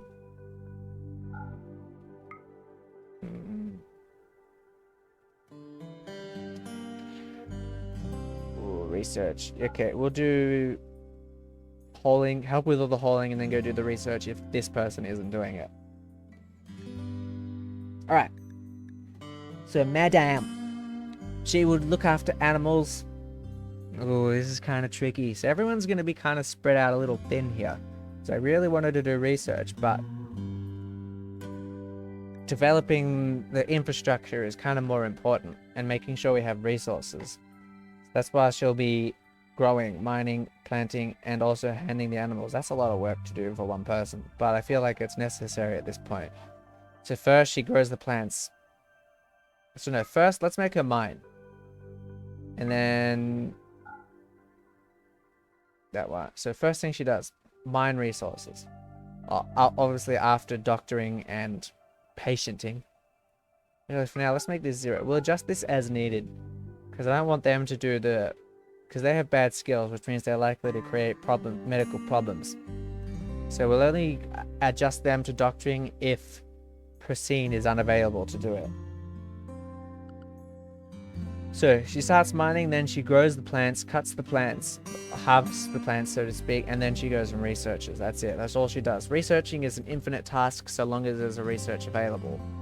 Whereas, say, planting is an infinite task. Like, you wake up, you plant the field, and then it's done. You wait for it to finish, go the next day, remove some weeds. Maybe it's a finite task daily. But research is not finite until all the research is finished. Like, you just do it continuously. There's no need to stop. Okay, so she's finished. And now Troy, what's left? Troy is a really strong handler, but Madam has a bond, so I want her to be the main person. Or maybe they can do it together. Yeah, they should do it together. I mean, that's not the worst thing in the world. Okay. We're actually going to lower Madame's basic. Like, we don't want her to waste time doing basic stuff when she could be researching. Bed rest. Nope. We will have her do research. Unless we need to. So we'll adjust that as needed. So she'll do research and then go do her bed rest. So basically she's never going to bed rest. I'll change that, but I'm so indecisive. What's this thing do? Mood. Oh, cool. That's a summary of the mood. Everyone's at 51%. Alright, handle. He's really good at it. That's why I'm like, okay, he should probably help out. Hunting. So his shooting isn't that good, but his animal skill starts really high, which is where hunting comes in. So, handling. His average skill, relevant skills being animals. That's it. Whereas hunting, relevant skills is 2. Shooting and animals. So it's the average between the two. So 11, 6.5. So I guess his shooting skill is like 2 or something. Where's Troy? Low gear, needs, bio. Shooting 2, I was right. So I think he'll be the hunter. So first thing off, he will equip a hunting rifle. Then between these two, which one has the next best shooting? Not her. Okay, so she's going to get a revolver. I think I have dual weapons on. No, I don't. Okay, so I used to have a mod where they could dual wield weapons, but not like 2 shotguns, like 2 pistols or a pistol and a knife, stuff like that. Stuff that makes sense. You get me? Hopefully you get me. Oh, so much talking. What's next? I think I'm done with work. Oh, construction. We have no one on construction. Everyone's really bad at this. Who's the best? You are. Okay, so you're going to do construction when you can. Yep. So he'll just... Is anyone... I forget. Does anyone have, like, skill learning? Oh, gear, bio. Here we go. Quick breathing, great memory. So she doesn't forget skills quickly. Jogger, pretty... No, so no one's, like, quick learner or anything. So unfortunately, this person is the best for that job. And as for smithing, tailoring, crafting, we're not going to have anybody doing that yet. Like, that is actually really important for the game. Because, you know, you got to make new weapons or make furniture. Actually, that's building, I think. Or making clothes. which is very crucial. But we don't have anybody who's good at that yet, so we'll wait for someone else to come along. Alright. Zoom out. So I want to double click, select all the wood. There's 300 wood lying around. So where are we going to settle first? So we don't... This brown area... What is this? Mud walk? Not sure if it's mud or rich soil. Okay, so this is mud. Let me check that. So let's go into orders. No, zone. Okay, growing zone. Oh, so mud can't... What is this? So if we hover over somewhere, we can see the type of land it is down in the bottom left corner. Can you see that? You could probably see that. Let me do a quick sound stream check.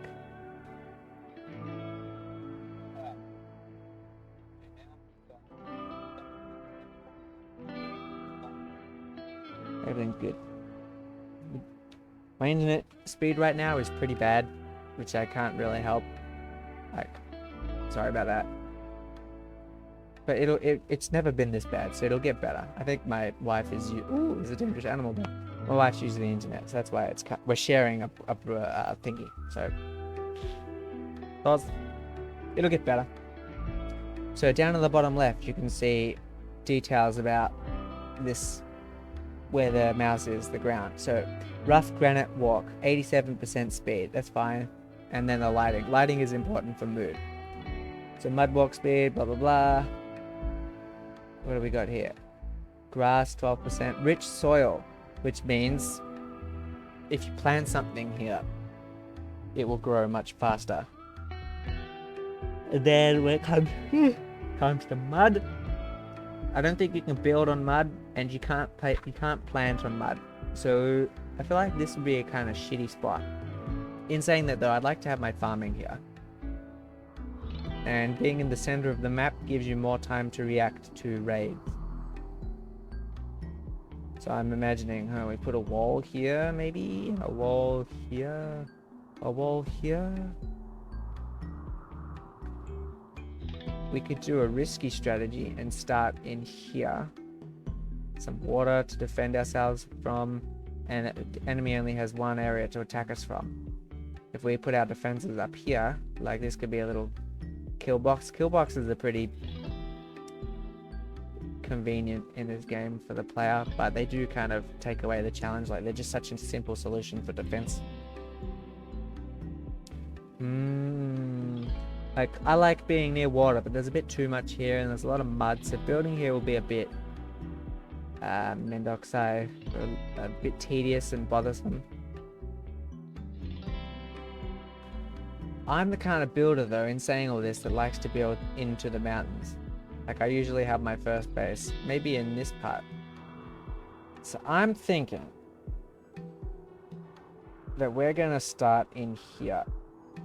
Even though it's kind of to the side, which means that if someone attacks us from here, we'll have way less warning. And we'll also be further away from a lot of things, like this hunting ground. But I think we're gonna start in here. And also, a bad part about that is we have to haul all this stuff over here.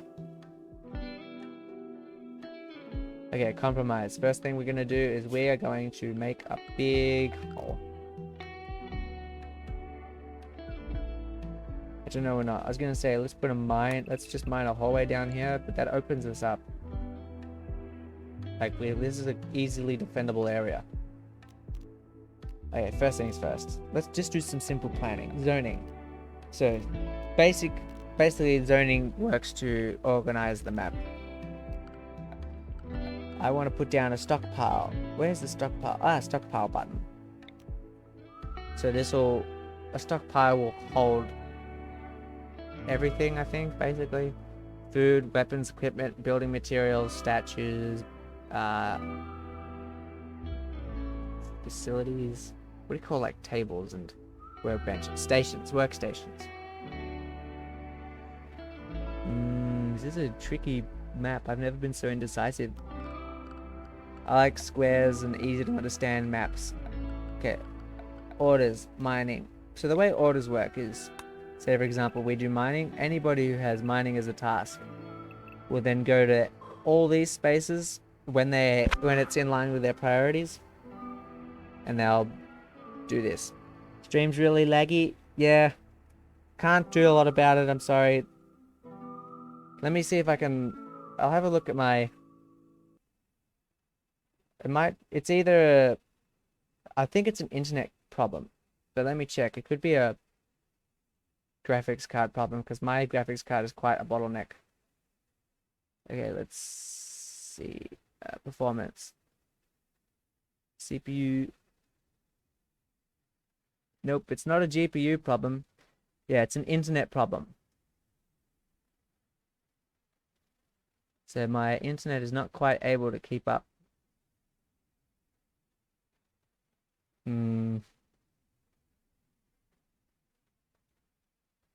Let me check the GPU one more time. So back to the game, blah, blah, blah, move around. Okay, go back to that. How did the GPU react? Maybe it is a GPU problem. Like, I just had a massive GPU spike. Okay. First solution. I'm going to go into the options and lower the graphics settings. Which is weird. I don't consider this a particularly graphics-induced, demanding game. But, as I said, the bottleneck in my computer is the graphics card. Like, I got a lot of RAM, a lot of storage, good processor. It's just the graphics card is butt. And I'm not willing to spend money on that yet. Okay, resolution, UI scale. Is there just a reset for less graphics? Where's the less graphics button? Okay, game volume. Nope, nope, nope. Ambient volume. Okay, UI scale. Let's first of all lower this down. Ooh, that's revert. That's bad. No. Nope. Which one of these is the same ratio? Ah, okay. It's from top down.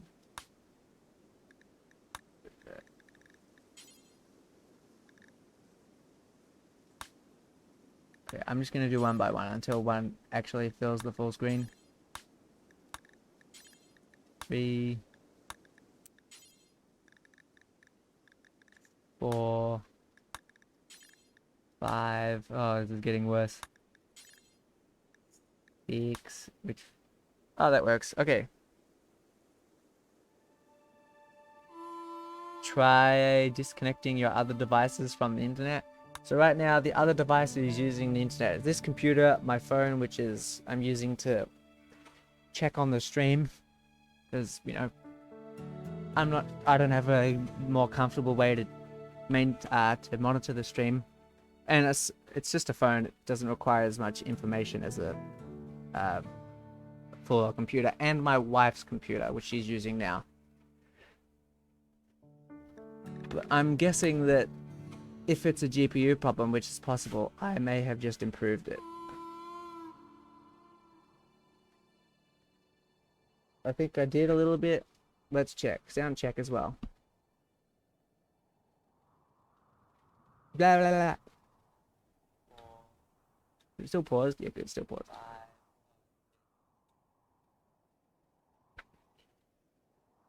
Oh, that works. Okay. Try disconnecting your other devices from the internet.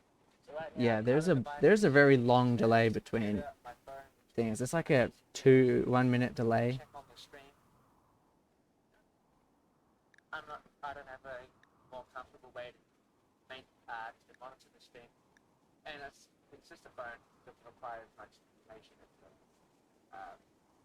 full computer, and my wife's computer, which she's using now.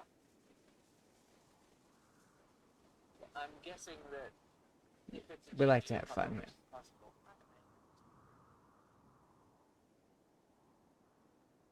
Right, well, that'll...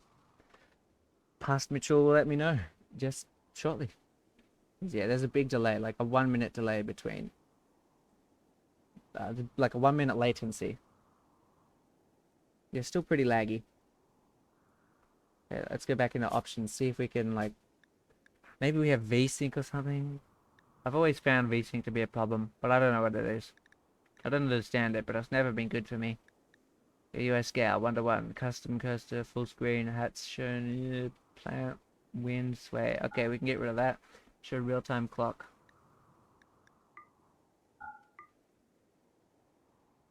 No, let's not do that.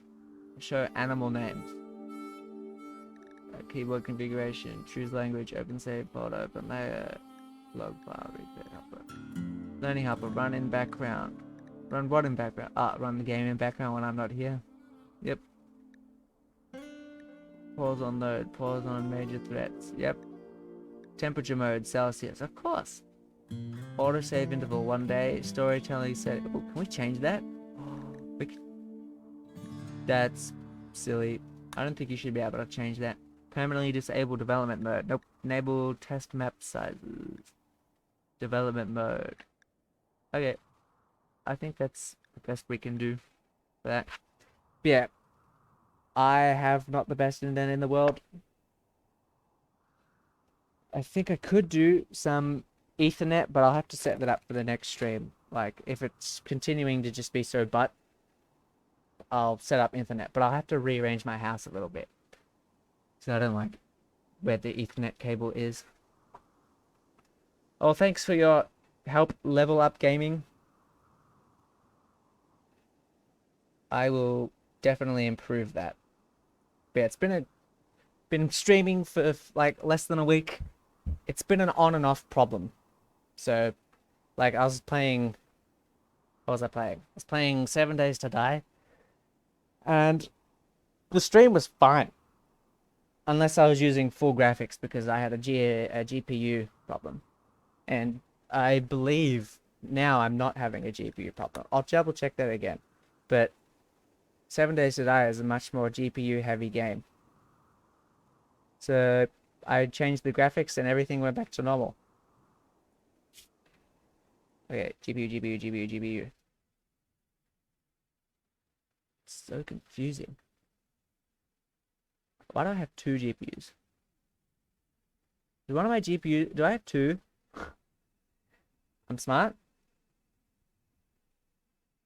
CPU is never at 100.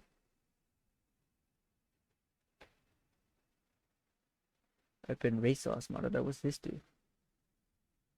Man, I don't know anything about this. Yeah, I'm pretty sure it's an internet problem. Like, my upload rate is really slow. I mean, the sound's okay, and it's not a graphics heavy game, so I apologize for that.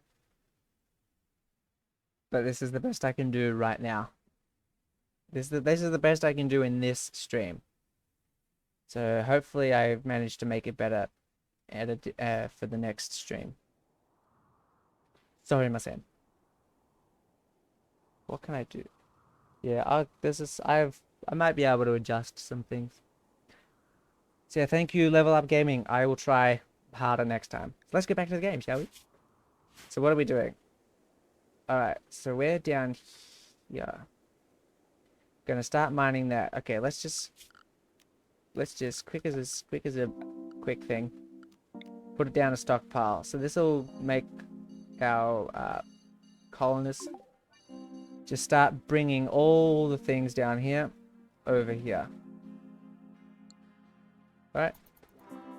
So that's the first thing we're going to start doing. Oh, is anyone incapable of hauling? Yes. Whom? The guy that's going to do all the mining. Fair enough. So if someone is not able to... if someone's not able to do something, the game will tell me that I have an idle colonist. So like down here, need colonist beds. So none of them have anywhere to sleep. The temperature, the weather, what time it is in game, and what day and thing it is in day. But if there are other important things I need to consider, they'll show up down here. Okay, now we've started cutting. So as you can see, we're not getting any iron or anything from this because it's just normal ground, but we are getting these slate chunks. So these slate chunks, you use them to make slate blocks, which you then use to make tiles or walls or statues. So use chunks to make bricks and bricks to make structures. They also can serve as defense, as something to hide behind when someone's attacking you. Are we already done hauling?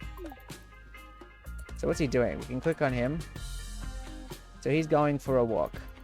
Do I need to increase the UI? Does it look okay on stream, or do you want me to make the UI more visible, like bigger? Is it legible? Alright, so dig, and everyone's gonna go to sleep real soon. So for now, let's go into furniture, and let's just make 3 simple steel beds. So these will be outside, but it'll give everybody somewhere to sleep. So 1, 2, 3.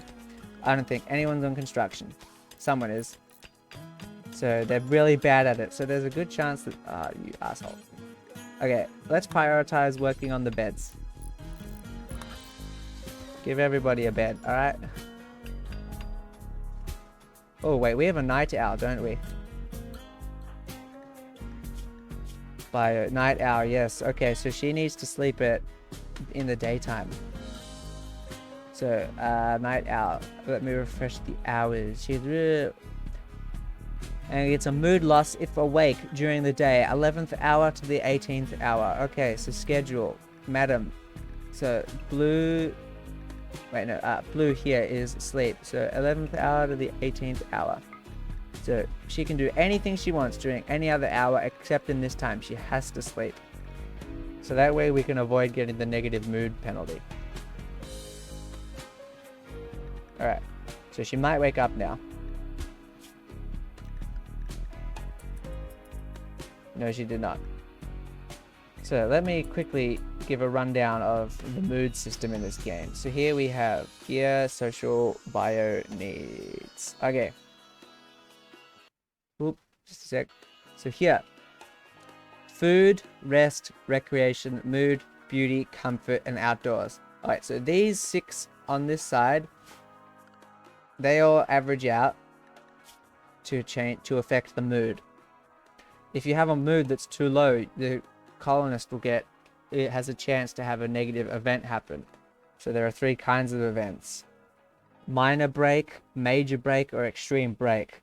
So they all have different consequences. Like worst case scenario, they can like leave the colony or kill other colonists. Best case scenario, they get sad and wander around. And in the middle you have like digs up a corpse or starts breaking things. Stuff like that. So the worst stuff incapacitates colonists permanently. The middle kind of breaks things, and the easy stuff, what do we call it? The minor breaks just incapacitate workers temporarily. Annoying, but not the worst thing. But if you get a big stack of minor breaks and then a raid happens, that can quite easily lead to a GG. So it's important to keep your mood quite high up. So as well as these things affecting mood, you also have these buffs. So extreme low expectations. So our wealth is very low and the game is new. So we always have a plus 30 mood buff. Because otherwise, their colonists would just be unhappy from the start of the game, and they'd just commit suicide straight away. Initial optimism. This lasts for 7 days. We get 10 mood boost at the start of the game. It's basically to help us set up beds. Basically to help us get rid of all the mood penalties that we get at the start. Like disturbed sleep because there's no room. Ate without a table because I don't have a table. Soaking wet because...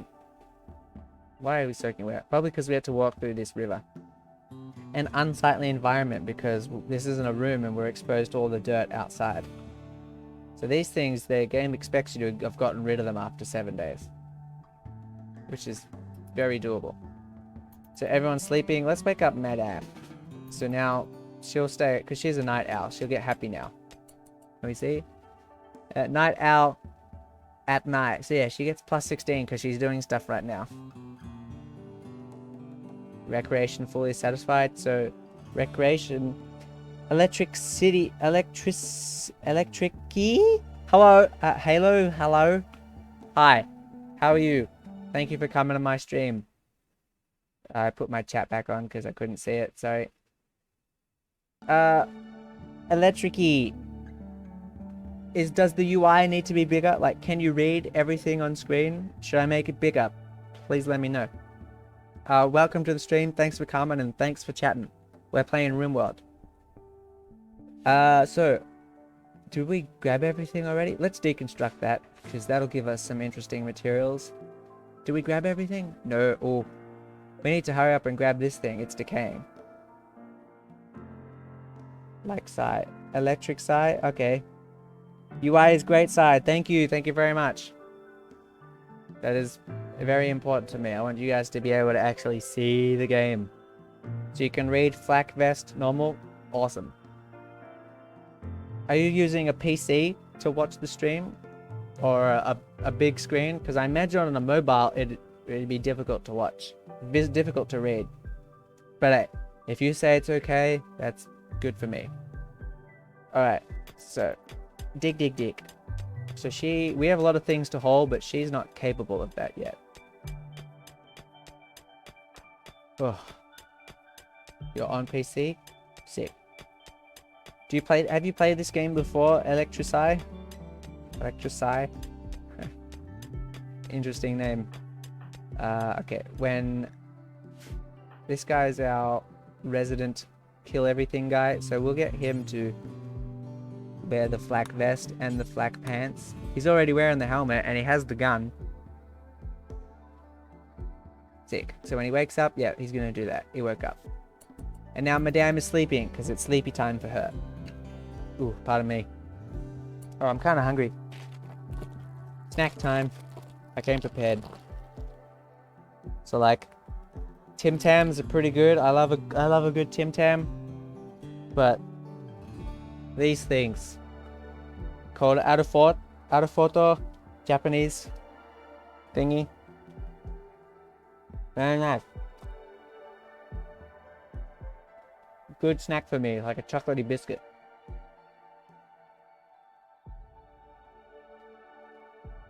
Oh yeah. So you played... Excuse me for a sec.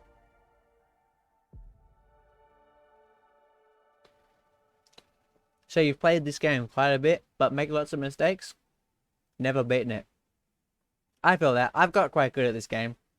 I got close to beating it. But I get bored towards the end of the game, so I never finish it. I could have beaten it. But I just get bored with the research and the waiting to build things. Like, I optimized my base so it's defendable quite early. I made everything good enough to survive. But just waiting for the research and then collecting all the resources. It got a bit too grindy, and not a type of grindy that I like. That's why I haven't beaten the game. Oh yeah, let's get back into it. Whew. Minor break risk. Why? So Troy is unhappy. Let's go back down to speed. Oh yeah, so getting a lot of negative mood things. So soaking wet from walking through rivers. Ate without a table. Slept outside. Slept in the cold. Unsightly environment. Greedy, impressive bedroom. So we need to give Troy a nice bedroom. Why is that? What's the trait? It's like a greedy, yeah. So they want to have a very nice bedroom. Once I make some runes, I'll start to explain some of that stuff. We sound similar. Yeah, fair enough. I get greedy and dig into mountains and bugs get me. Yeah, fair enough. I have some bugs. Here's some bugs. Yeah, I've done some suicidal fox, that's nice. I've done some I've had some GGs from bugs. But I do think they're a good addition to the game. There are some decent mods to help with the grind through if you're into it. I like mods. I've done them before. But I haven't played this game in a while. I'm not using royalty. And I haven't done this on stream yet. So I kind of want to do this isn't a vanilla run through, but it's not very modded. Like the biggest mod I have is Glitterworld tech and extended prosthetics, because I like making really strong OP soldier guys. I think that's fun to slowly collect all the body parts and put them all into one super guy. That part really gets me going. Hi bugs, yeah, true. So when I first came to this map, I was like, ooh, I don't know, maybe we should restart and find a better better spot with no bugs. But this is actually quite favorable. So 1, 2, 3, 4 entrances or exits into the map from the north. But I'm pretty sure that in order to egress or enter, someone will have to go past these bugs. So they'll probably deal with the problem for us. So yeah. And yeah, definitely a good river trap. But also down here, I'm using... This is a very easily defendable area for me. For now. But, you know, as we progress, we'll make a wall down here. Walls here. This will be just a big trap spot. And we'll have some of our farming around this area. Like, there's a lot of mud here, but there's also good fertile land. Speaking of that, I should start planting some crops. So growing zone. Alright, so I think we got a lot of mud. Yeah, a lot of mud. Let's do a 5x5 and let's make this. We'll get 2 for now. That one, where is it? Expand. We'll make 2. So messy. And we'll have rice. So rice is quick, but potatoes are girthy. I like that you want to explain stuff. A lot of other streamers I have tried just kind of do stuff and don't say why. Yeah, I think like one of the... Like, if I'm just going to sit here playing, it's why the hell am I streaming? Like, I'm here to provide an entertaining service. Plus, one of the reasons why I want to stream is to make friends with people who enjoy the game. But not everybody likes the games that I like. But if I'm talking, I could teach someone. I could get a fan into the game, teach them, and then we can play together. And everyone will be so happy. That sounded creepy. But yeah, sometimes a lot of people that don't know how to play games come to Twitch to learn how to play.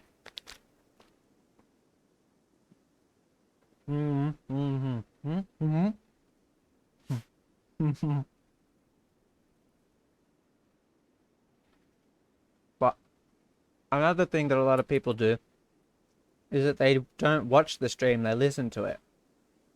Well, I like to do that when I'm doing homework. When I was doing homework, when I was in uni, I'd get to know people's personalities just by listening. Yeah. Not creepy? Sick. We like to have fun here. I have a rule in my life. If it's funny, it's okay. But if no one's laughing, you're in trouble. I really like to have fun. Alright, so what have I got? Farms. Okay, beds. So I can start moving people indoors soon. Oh yeah, I'm gonna make a hallway. Oh, this isn't paused. Let's ramp up the mining a little more. Orders. So I think our first, we're gonna slowly take over this. Now I'm aware that digging into mountains can give you infestations. So I will try to be mindful of that. Okay, so whee.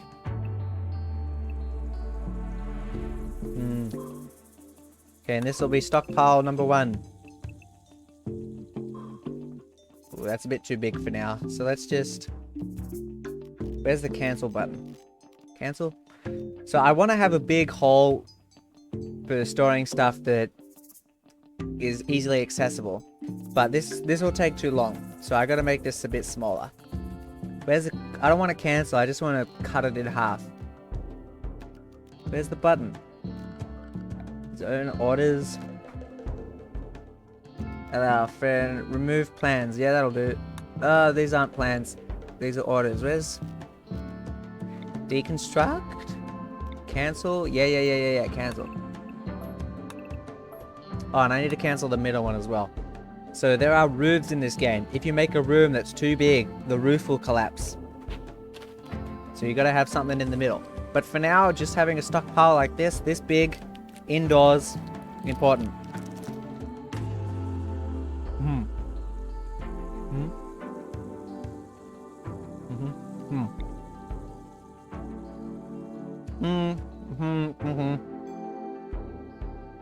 I thought the cancel button would cancel everything. It's been too long, man. Okay, so it's important to put stuff indoors. So most of the things you make, like medicine here, they decay if they're outside or exposed to water or not under a roof. So I need to actually quickly make a storeroom, put a door on it, and drag everything inside so that stuff stops decaying.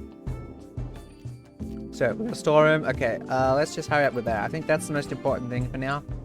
Once we have the storeroom ready, we will then branch off and start making some bedrooms. Because bedrooms will quickly get rid of the slept outside, slept in the cold, and disturbed sleep debuffs. So that's 3 birds with 1 stone. Okay, I'm gonna cancel this. This isn't important anymore. Come on, madam. Oh, and I will... You can dictate where everybody can go by making zones in the game. So I will first... Area 1. I will put Area 1 here. So when this place is all mined up, it will be accessible. So Area 1. Now let's go to animals. We have 1 animal. We will restrict them to Area 1. Why are we doing this? So that we need to train this animal, yeah? We need to train this animal. But if the animal is wandering around going all the way over here, we have to train that animal. We have to run all the way to it and then train it, and that takes a lot of time. So we need to keep the animals from running around wasting our time. So keep them in this area. Should be easy to train. Lol, add mukbang to your description. Your eating breaks are hilarious. Thanks, I try. But yeah, if you're ever in Japan, get these things. They're delicious.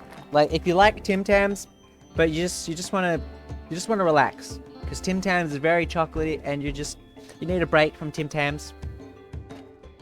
These are like Tim Tams on Xanax, you know, they're really calm. I think that's what Xanax does, I don't know. Sorry if I offend anybody. Alright. Let's go. Just, the start of the game can be a little boring. All we're doing is digging. So here we have our first event. Every female colonist feels a wave of anxiety and anger. Some distant engine of hatred is stirring. It is projecting a psychic drone onto this site through an orbital amplifier tuned to only affect females. For a few days, some people's mood will be quite a bit worse. The drone level is low. Okay, so basically all the girls in our colony are going to be upset, but it's not that strong, so it's not that big a deal. So how many females do we have in our colony? Female 1, 2. Okay, so 66% of our our colonists are female. So let's have a look in needs. Low psychic drone -12. So that's night owl in daytime. Why aren't you sleeping? Madison schedule. I mean, not Madison, madam. Yeah, madam, go to bed. Why are you awake? Do I need to change stuff? 16-hour. Jesus. Well, that's annoying. Oh, well, that'll go away by itself on its own. I do not have Tim Tams in USA. Aw, yeah, that's sad. Have you had Tim Tams before? I highly recommend them if you have not. Tim Tams are meh. Sometimes they have them, like I live in Japan, and sometimes at the supermarket they have them in the foreign goods section, which is very nice. But you know, they always have these, which is very good for me. My wife says I can only have them on the weekend, so shh.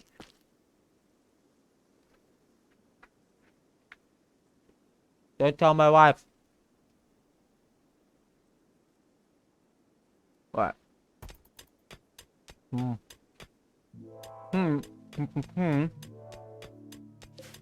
Here you can see our warg, Ruby, is just wandering around here. I think she can actually kill wildlife and eat it. But that's a little bit costly for us. So let's wake Madison up again. Madam up again. so she can start working and maybe fix her stupid sleeping pattern. Okay. Oh, and architect. So we want the stockpile to be indoors. So let's make the door. Steel is stronger than wood, so we'll put the door here. Also, remind me if I'm wrong, some effects last pretty long, so you are probably waiting out of some negative ones for the schedule. Yeah, so we only have one... For the schedule, we only have one person that's being affected by it, and that's Madam, because she's a night owl. Like, needs. Low psychic joy in unsightly environment. Slept outside, slept in cold, ate without table, yeah. But I'm not real... The schedule, you can actually leave it alone completely. Unless you have a night owl. That's the only time I think that you really need to bother with it. Because yeah, so if she's working, if she's up at X hour, she'll be happy. But if she's still awake at like the day X hours, she'll be unhappy. So we just need to make sure she's asleep at the right time. You know, because if she's asleep at the right time, she's awake at the right time by default. So just focusing on her sleep, which is what we've done in the schedule. Like, we could change the schedule so that she's working at these hours. But all we need to do is make sure she's asleep here, and she'll be awake for every other hour. So in here, the schedule, grey is anything. Work, play, recreation, drugs, fight, anything you want. But blue is sleep. So she will definitely sleep at that time. Unless she doesn't need to sleep. Which is actually the case. Or, like... Okay, so now we have an indoor area. Let's... Even though it's small, let's make a stockpile and delete this stockpile. So now everything that can be hauled into here will be. So you can see there are granite chunks here. So let's click on storage. Now in this little menu here, we can actually dictate what is allowed to be placed here. So priority normal, okay. Allow fresh, so that's talking about meat. That is a good take. I probably micromanage my people and cause problems. Yeah, maybe. Like, micromanaging, if you're good at it, isn't that big a deal. But it's just, in terms of, for me, micromanaging isn't as fun. But yeah, I've never seen a need for such a complicated schedule.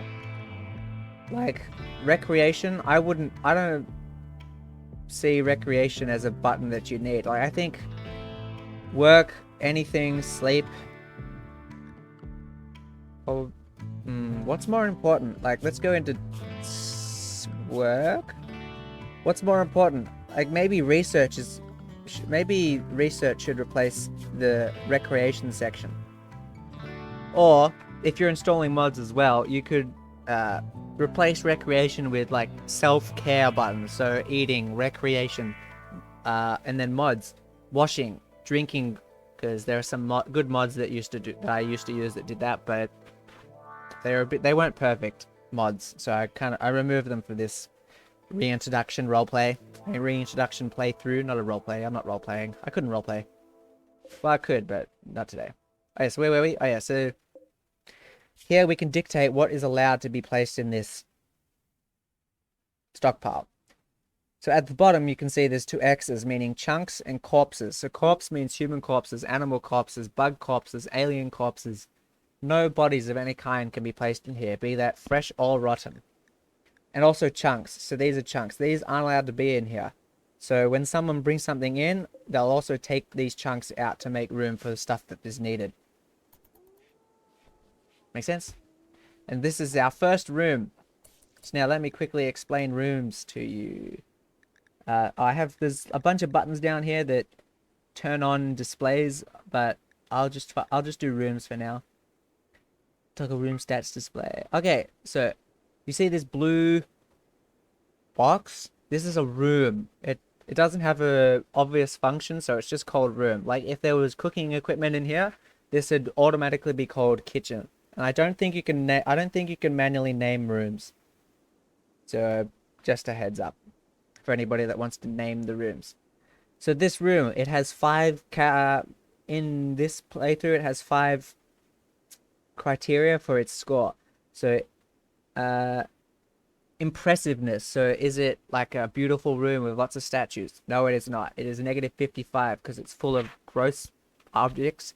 It's full of, it's got a knife and chunks are bad for impressiveness. Wealth. Is it full of expensive items, like statues, for example, or has it got gold on the floor? Don't know. Space. Is it tight? Like how many squares are empty in this area? And it's actually pretty bad. Tight. Could be better. I think that's because of all the chunks. Beauty. So is it dirty? Are the walls nice and beautiful? Is it made out of marble? Is it made out of gold? No, it's absolutely trash. The floor's dirt and so is the wall. That's why it's hideous. And cleanliness. Is there blood, puke, dirt, all that deliciousness on the floor?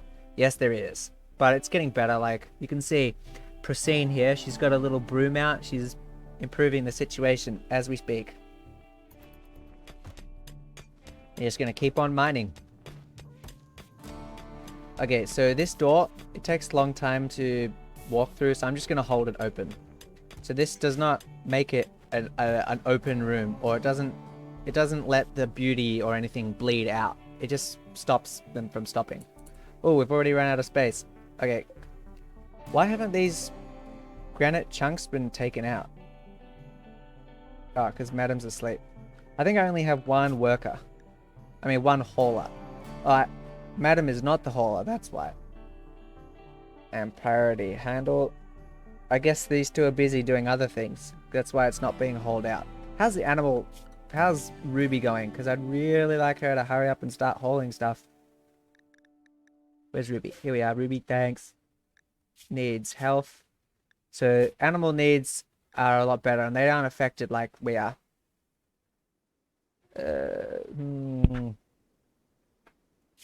Health needs training. Okay, training. Sick. Fucking nothing.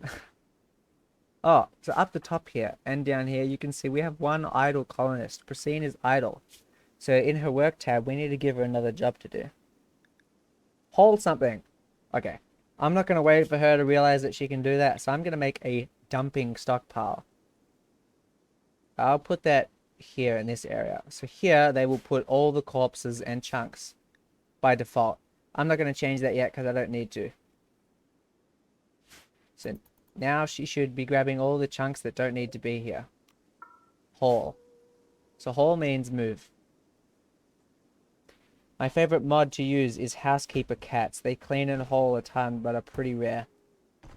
Interesting.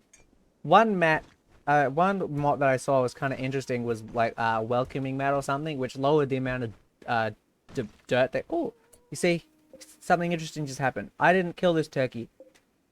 Ruby did. So a turkey wandered into her restricted area and Ruby went, it's free real estate, and just went ham on that turkey.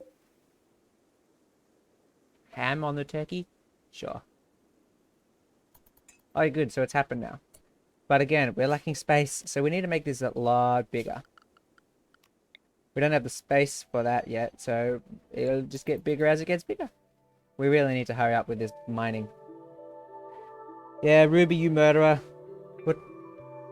I'm not American, so I don't know. It's April, May now. I think it's a bit early for Thanksgiving. Oh well. Time for a Aliforto break.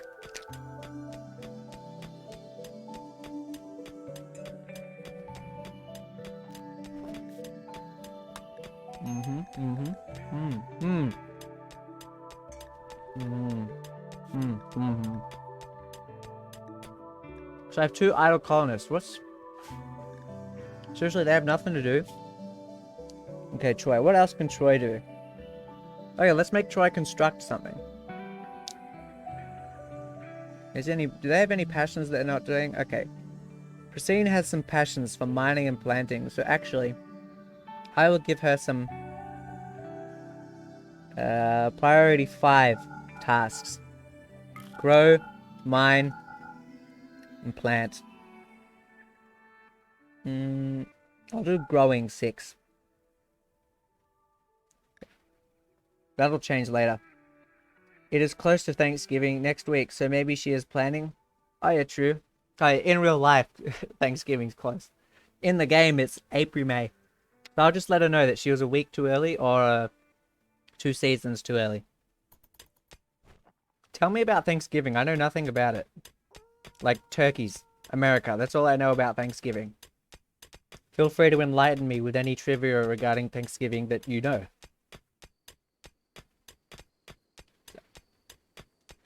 Whew. The psychic drone is ending. Good. So that event we had earlier, it is over. So the debuff is gone.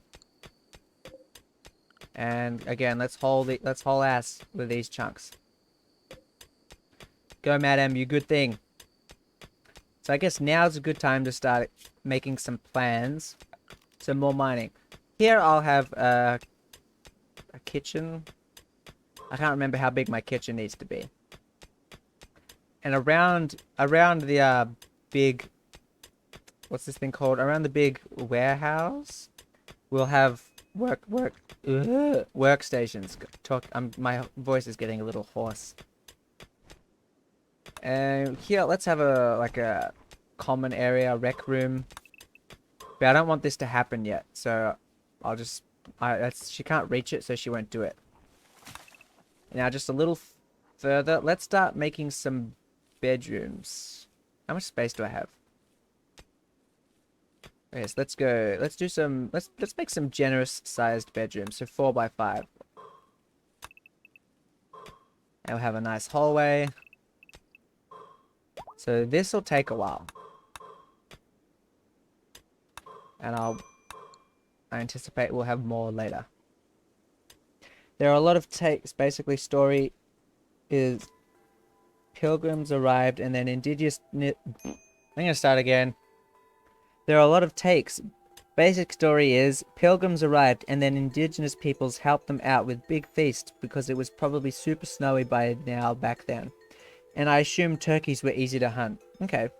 So it's like a thank you to the indigenous teachers that helped America figure out what the hell's going on with this new land.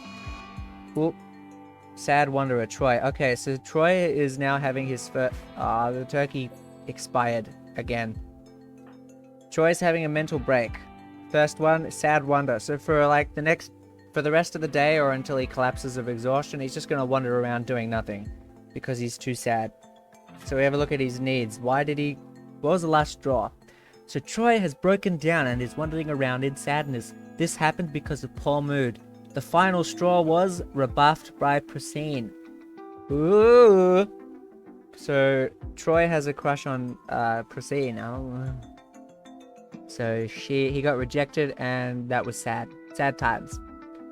So if we have a look at all his negatives, disturbed sleep, ate without table, slept in cold, slept outside, rebuffed by Prasine, unsightly environment, greedy for impressive bedroom. We can get rid of 4 of those by making him a bedroom. So we really need to hurry up. Alright, I'll make the kitchen. So we have 2 miners, yeah, but only one of them can actually reach the next mining spot. So let's get on with the kitchen. In saying that though, these 2 will probably sleep at different times, so I'm gonna cancel that. I can wait, because there's only 1 miner available right now. And Troy still wandered around like an idiot. Lol, I just watched the movie Troy, he probably felt that one. I watched that when I was really young. Like, I can't remember what happens. Phil, can you... Oh, shit, we need food. I forgot about food. Fuck. Okay, wildlife. Let's go do some hunting. Okay. What's near us? Any animals nearby? Ooh, free alpaca meat. Alright, sick. I think there's a lynx nearby, so we need to be careful with that guy. How long until that body spoils? 2.1 days. Yeah, that's plenty of time. Okay. Whoa, where am I? Okay, so... let's talk about making food in this game. So, orders, structures, furniture. Structures? Production. Okay, sick. So, you can just grab an animal or a body. You can just grab a body of any type and just start eating it. Same with, like, fruit. Just pick it up, take a bite out of it. but you can also process food, and that's a 2-step process. So you grab the body, take it to the butcher table, and then the butcher table will have work speed penalty outdoors. Yeah, fair enough. So you take it to the butcher table, and that gives you 2 things. It gives you the animal's meat, and it also gives you fur, or the pelt, and that can be used to make clothing, which is a necessity in the game later. So step 1, butcher the animal and make meat, really. I usually rush a kitchen. I would like to hear your thoughts on your strategy. Yeah, I usually have a kitchen up by now, like, but I'm very out of sync. Like, kitchen, bedroom, no, number 1, warehouse. Number 2, kitchen or bedroom, depending on your food supply. Oh wait, no, I'm not running out of food. Here's all the food. I don't need to worry. Ha, I missed it. So yeah, kitchen, bedroom, no, warehouse, bedrooms, kitchen. That's my strategy. So I feel if I do it in that order, it'll get rid of the most debuffs the quickest. And then maybe a table, so that I can get rid of that stupid debuff. 8 without a table. Pfft.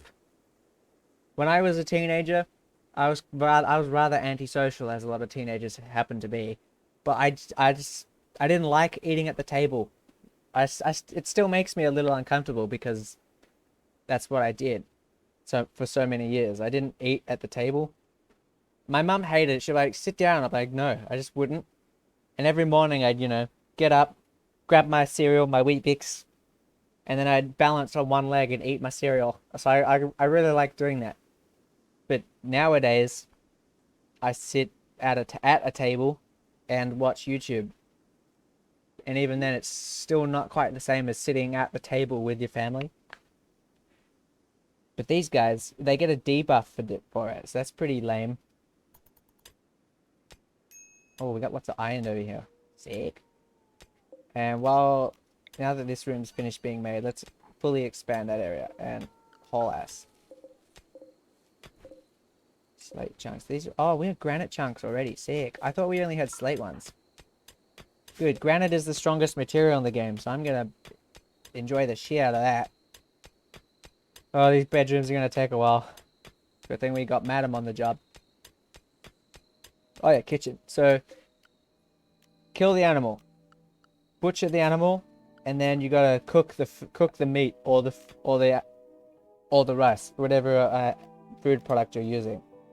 So fueled stove. So here we have 2 things ready to be constructed. So this one, we need to give it 95 wood for the butcher table and 80 steel for the fueled stove. But in order to cook the food, we need to bring wood.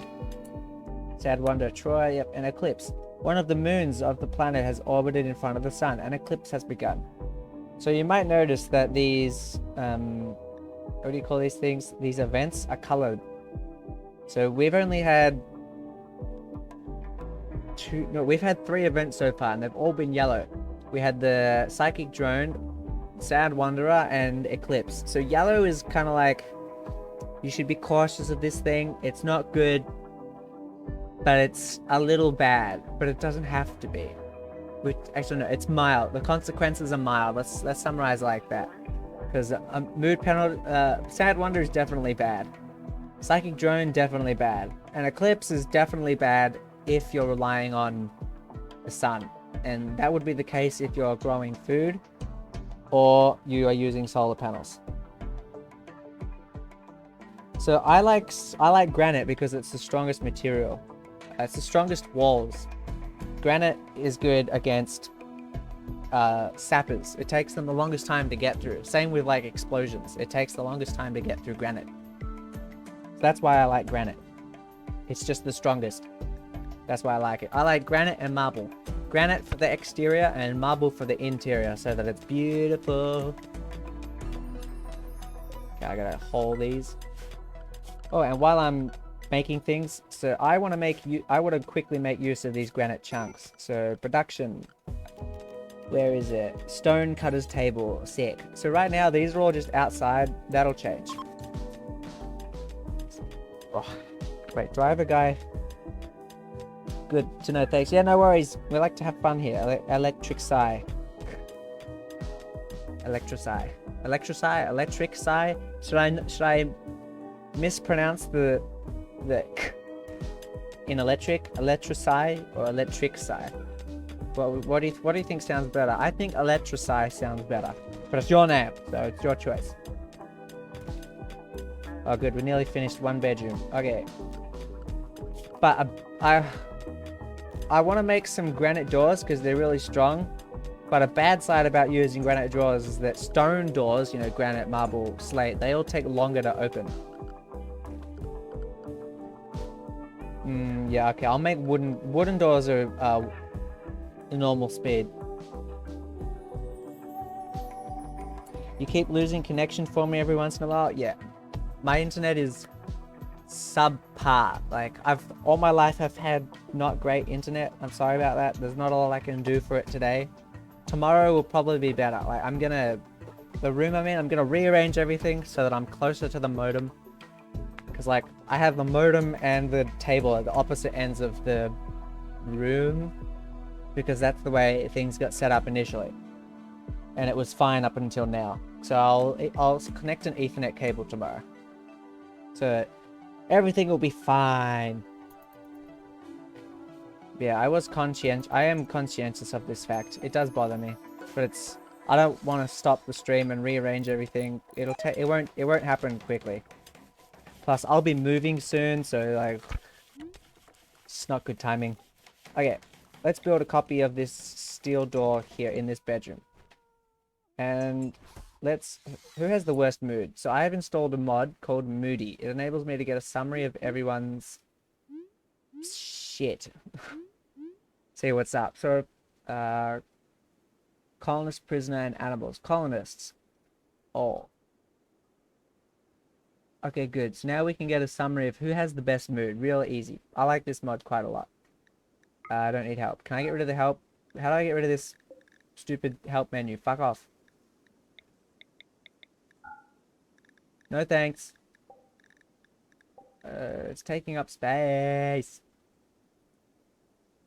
Have seen much worse. Really? People bother streaming with worse internet?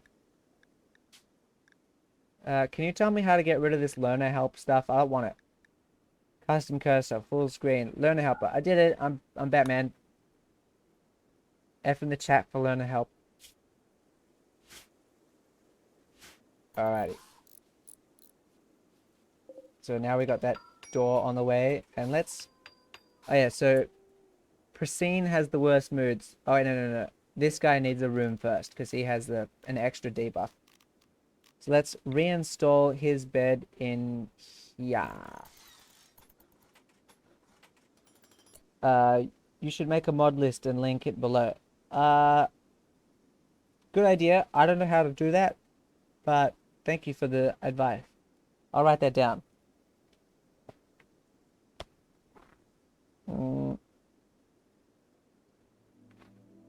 Make plus list. Make plus link mod list. Is there an extension for that you know of? Make plus link mod list. Yeah. I like to write a list of things I want to improve in between streams, and I'll do this tonight/tomorrow. Hopefully, I get everything on the list I do before the next stream. Started doing that yesterday. Quite helpful. You should make mod. Yeah, I've seen much worse. Also, setting there. Hope you got it. Yep. If you make a collection on Steam, it should be easy to link. Okay, I'll look into that. So, like, I just go onto Steam, write a list, and make a link to that? Like, is it something I write? Or is it... Do I go into, like, a game option menu and say, oh, mod list, display... give me a second. I gotta turn the light on.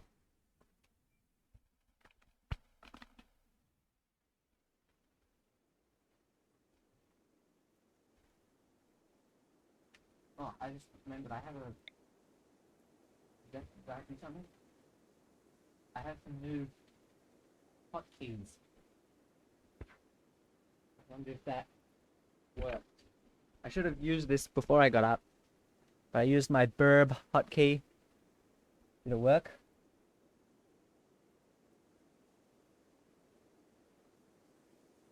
We shall see.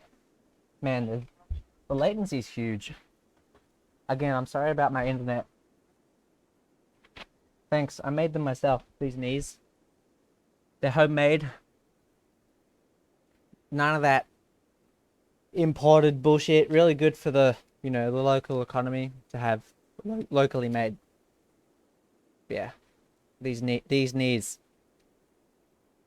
You just saw me become blanket guy. Yeah.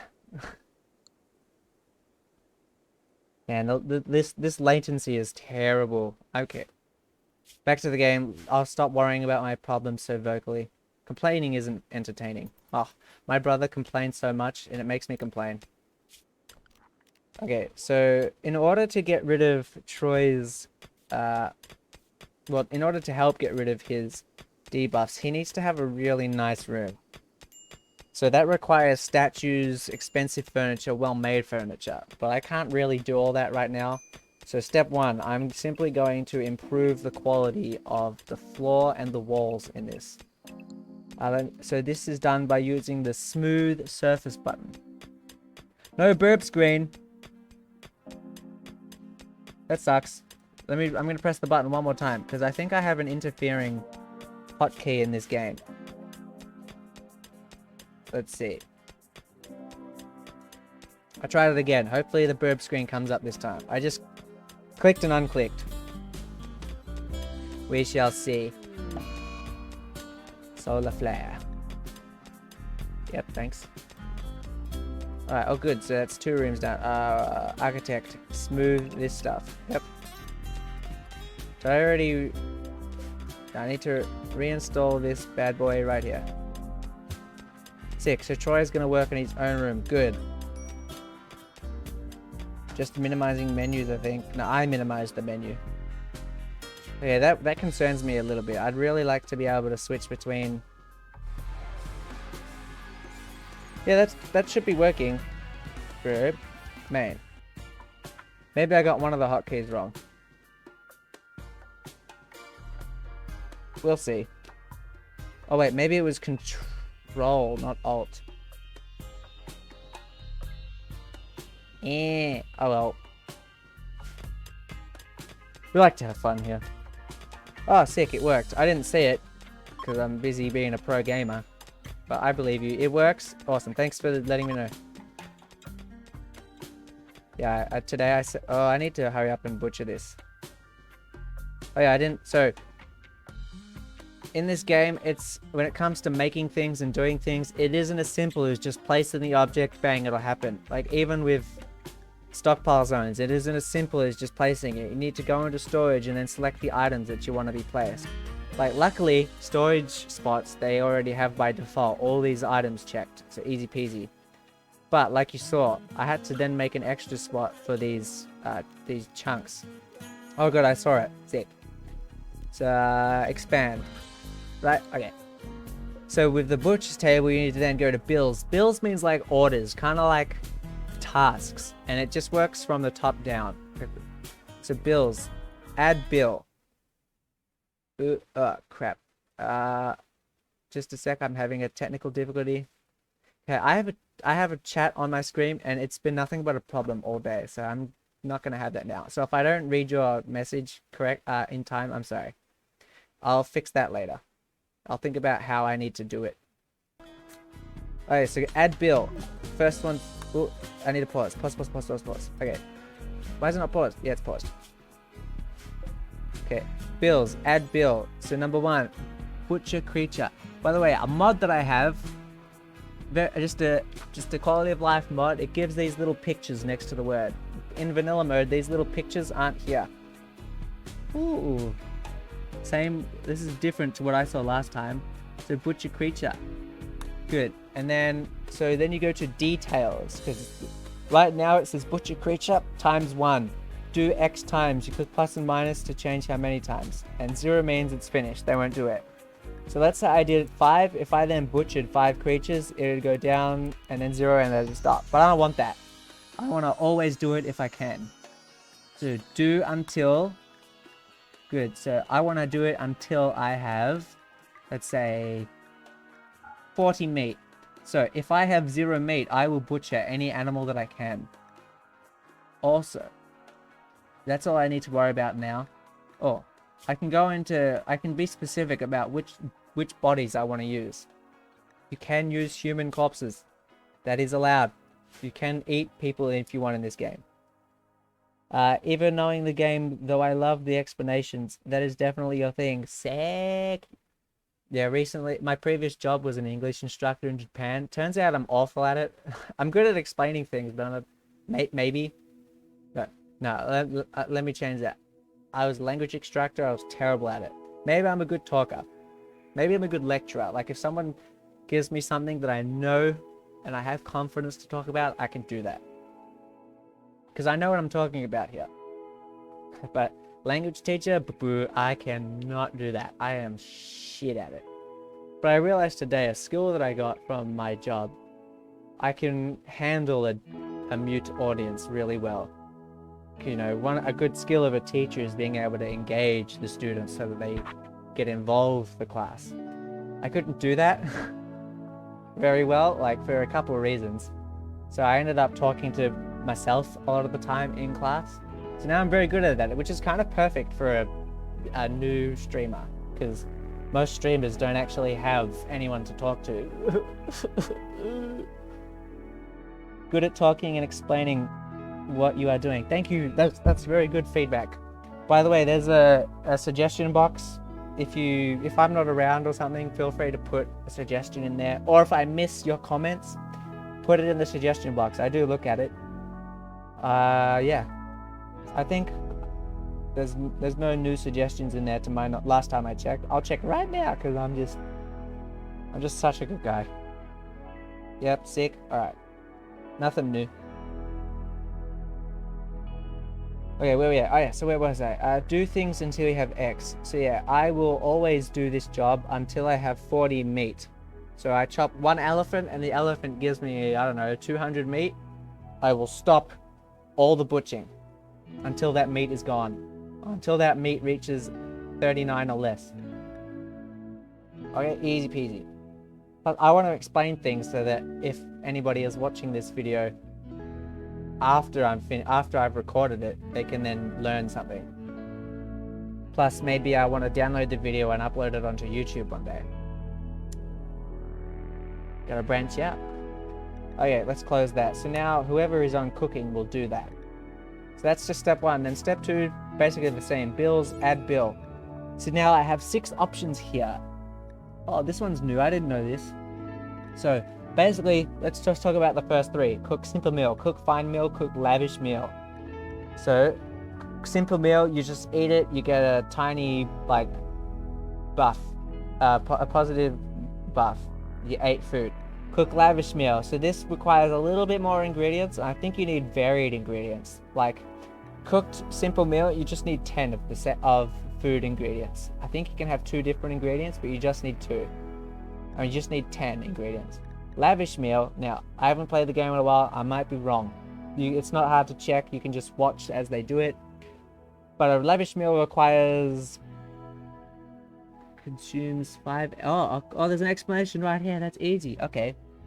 So, cook simple meal requires 10 of one thing. Like 10 rice, 10 meat, 2 eggs, I think. I think an egg counts as 5 food. And then cook 5 meal. This gives you a little extra.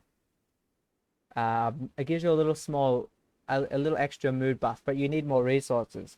So it needs 2 things: 5 of A, 5 of B.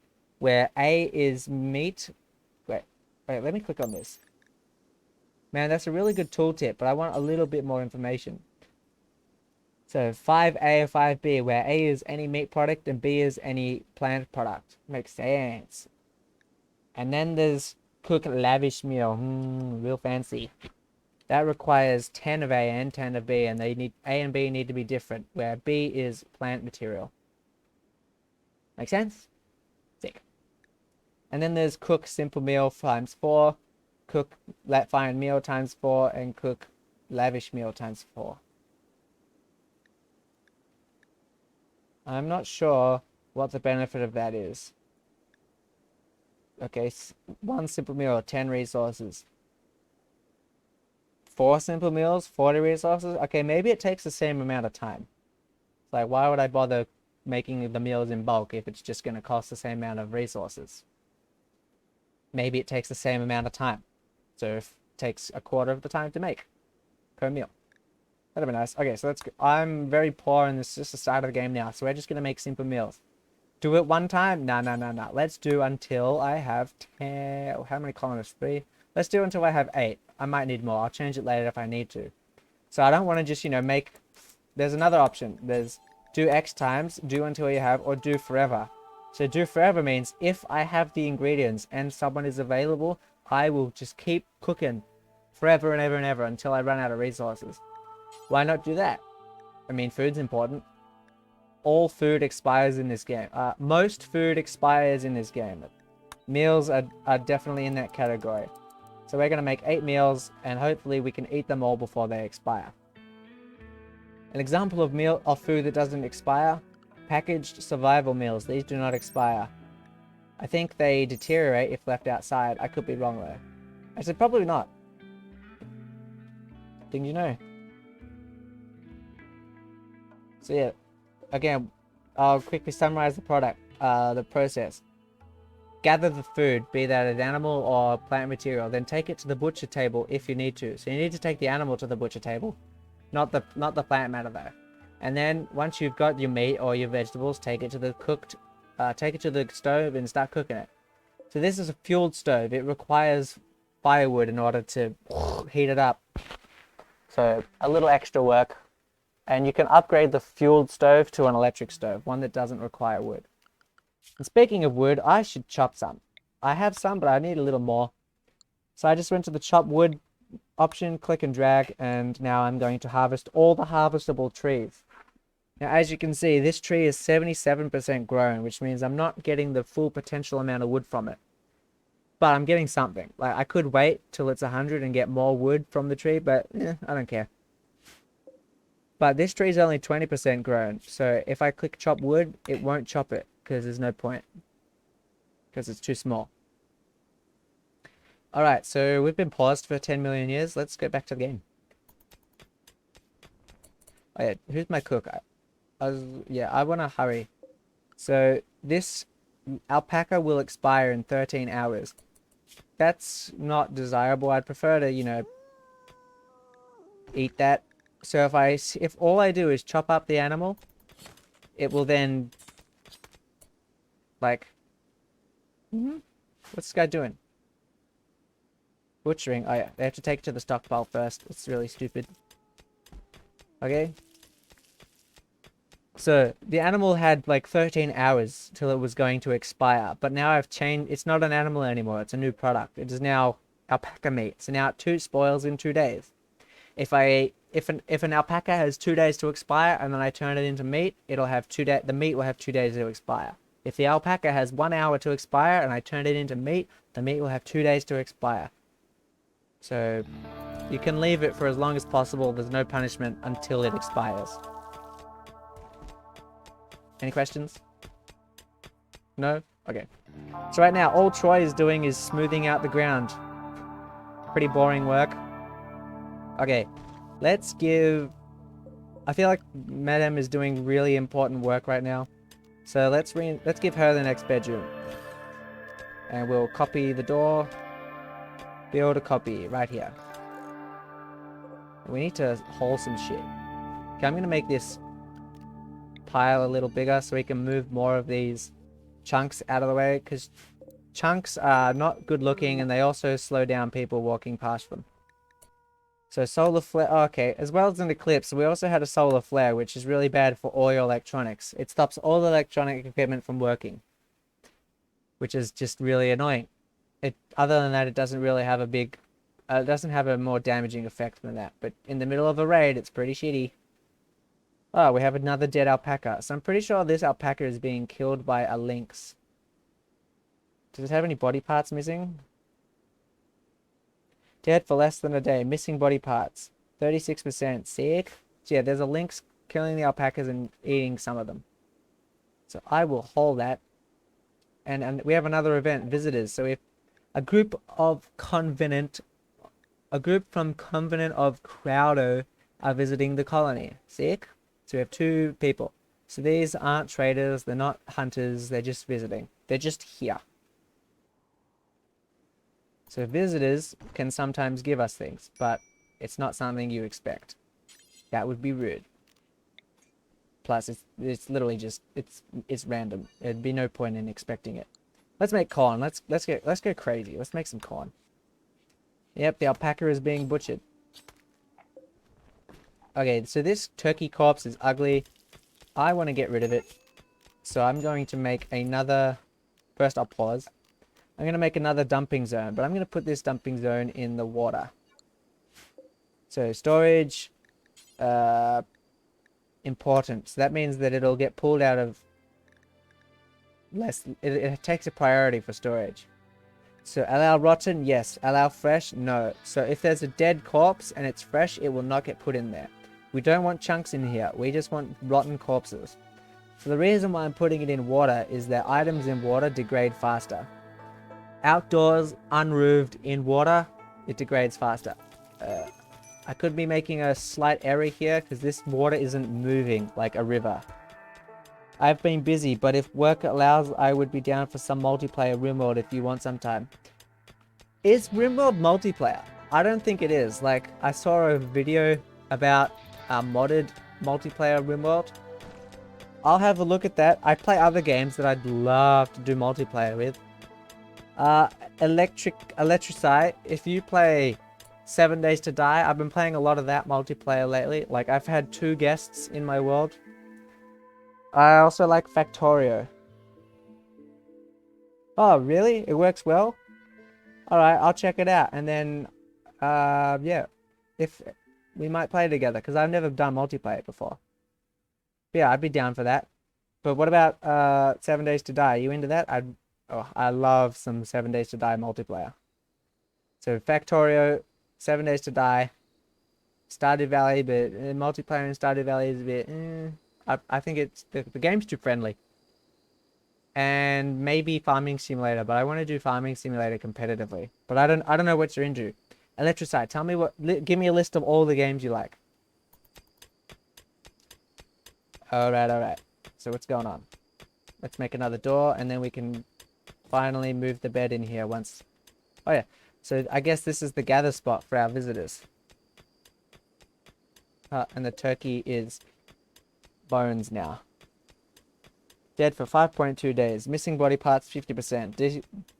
Desiccated. I guess that means it's got no more organs. I have never played, but do have 7 Days to Die. Well, a lot of people don't, but I actually like playing with new players. Like, I really like it. Because through a new player, I can, like, experience the discovery of the game. Plus, it's fresh to you, so things that seem trivial and boring to me are exciting and interesting to you. And I can relive that through you. So, hey, please, play 7 Days to Die with me. I'd love to do that with you.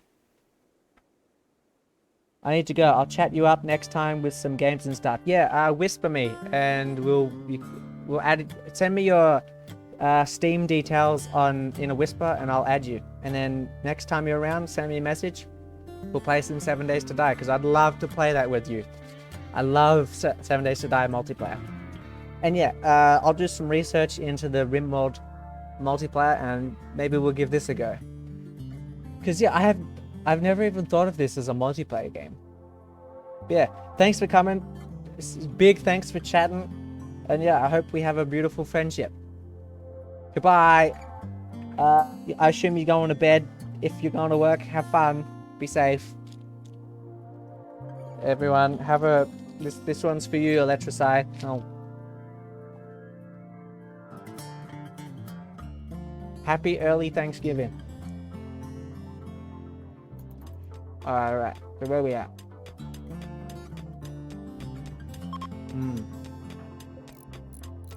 Awesome. We have a lot of granite. That makes me happy. Okay, one thing I might need to be careful about is these bugs. I don't think it applies to... How do you whisper on Twitch? Good question. Let me check. So I think you just click on someone's name.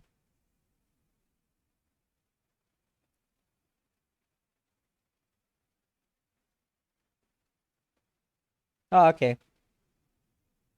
That helps. But you just go to, for future reference, go into the chat, click on someone's name, and whisper. Or up the top right corner on your PC, you type in someone. Electric Sigh. Yep, Electricite. And then you just start sending a whisper. Hello. Easy, easy. Alright, thanks. Alrighty. So I'll see you next time, Electricite. Have fun. Come back soon. Tell your friends. Subscribe. All that stuff.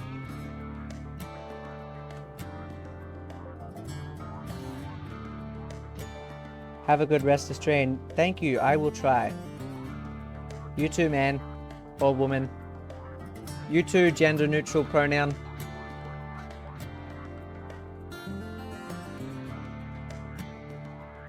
Alright, here we go. Holding things. Still got a whole ass in this game. Oh, and I need to move the... Who hasn't put their bed in? Whose bed is this? This one. So we need to move all the beds. Reinstall at here. As for Troy, I think we can now afford to give him some extra furniture. We'll give him this thing and this thing. We'll make it out of steel. So these items, as well as increasing the beauty of the room, they also improve the bed. Having a dresser and a end table. So they're like attachments for the bed. Some other things in this game have attachments, like the workbenches have a tool station, which gives the productivity a bonus. So yeah, FYI. So that's the thing with beds. Yeah. So we have 6 meat, so we need 10 meat in order to make a meal. So that's why there's 6 meat in here. So if we don't make a new animal in 1.4 days, but if we don't do some more butchering, this meat will just disappear. It won't be rotten. Ooh, there's some metal here. So at the start of the game, the map was generated with some excess resources. Oh, what's this? Thrumbo sighting. Okay, let's read this. So Thrumbo is an animal, by the way. A herd of Thrumbos are gathering nearby. They will stick around for a few days and then move on. You can send a hunting party. Or try to tame them. Other factions might send a hunting party too. Ooh, so there might be some competition. So Thrumbos are the most expensive, most valuable, most dangerous, and strongest, biggest, best animal in the whole wide game. So that's why there's a whole event about them. Like, you'll never see a herd of alpacas. Because, like, who gives a shit? Like, you might see some other ones. There are some other similar events. Like, I think there's a hunting event where lots of clans come together just to hunt together. Like, it's kind of like a hunting party, but everybody's invited. But yeah, Thrumbos. Oh, we haven't looked at the map yet, but let's do that. Jump to location. So we are here, if you remember. So we're blue, because we're at the friendliest. And here's the Thrumbo sighting. So this is what a Thrumbo looks like. But we're not going to do that. A Thrumbo will kill us really quick. They have a lot of damage, they have a lot of health, they have a lot of defense. And they're actually pretty fast. Like, for a huge animal, they're not slow. I think they're faster than elephants. They are Thrumbos. Oh. So I made this, but I forgot to do anything about it. So let's make some granite blocks. And let's do until we have 200. See. So I think we make 20 at a time, maybe 25, I forget. So now, simply here, a granite chunk will get picked up, placed here on top, and then someone will work onto it until it turns into bricks. So I'll just stand here until it transforms. So yeah, smoothing out walls and floors, it's really cheap. It doesn't cost anything, and that's why it takes so long. That's why he's still going, because it takes so long. But the rewards are nice, I guess. So let's compare the rooms. So impressiveness 16, impressiveness minus 21. Wealth 340, impoverished. So we're still kind of poor. I wonder why it's worth so much. Oh, by the way, this is awful, good, and poor. So all items in the game like these have qualities. That affects the stats of it. So this will have lower comfort, and this will have, and a lower price. So obviously higher, stronger adjectives provide better benefits. And what's this bed? Poor, yeah. So all our crafting skills are all pretty shitty. So that's why we got really bad furnitures. Like this one, stove. Yeah, so these ones aren't affected by quality. They're just workstations. Now we're holding. Alright, can someone hurry up and move this bed? Yeah, good, they're doing it. Thank you. It's like they can hear me. Right. So, why is this not usable? Oh well, it's usable now. I usabled it. So, we have our bedrooms. Good. Okay, let's... Actually, I changed my mind. I want to make these out of wood. So let's go to... Because steel is very valuable. And wood grows on trees. It's easy to get. Structure. Furniture. Here we are. Yeah. Okay, steel and table. Make out of wood. So, change materials is very easy. Where's wardrobe? So, you just click on it, and then you just one left click and the material options pop up. So, just go down. I should have made 2. I mean, why didn't I? Alright, so we're here. We're finished mining, so we might as well keep going. So this is going to be our rec room. This is where we're going to make our first table. Because all our colonists are still getting the stupid, retarded debuff from eating without a table. Might as well make this bigger. So yeah, here we have lots of steel, which is nice. That would be useful later. So as before you saw, we made these we made these items out of steel, and we made these ones out of wood. If we had made bricks already, we could have made material out of the bricks we used. We could have made the furniture out of the bricks we made. That would have changed the benefits, I think. Like, if we made it out of marble, it'd probably have a higher beauty rating. The beauty rating makes it more valuable if you want to sell it, and it makes the room's beauty higher, which makes the mood higher. And as you can see, this yellow bar, we need some better mood, please. Alright, so madam sleeping, all good. I think it's time to... Ooh, oh, I didn't notice. We have some visitors. We can actually talk to one of these. You see this question mark? That means that we can engage with them. Like, trade. So trading requires social, and this guy is our best socialist. Let's trade. So they're a small group and they're primitive, so they won't have much on offer. So arrows pointing to the left is buying. Arrows pointing to the right is selling. So this is our money, this is their money. So that's one way to think about it. Where's the money going? Like, where's the product going? Is it going their way, thus the money goes this way? Or is the product going this way, thus the money that way?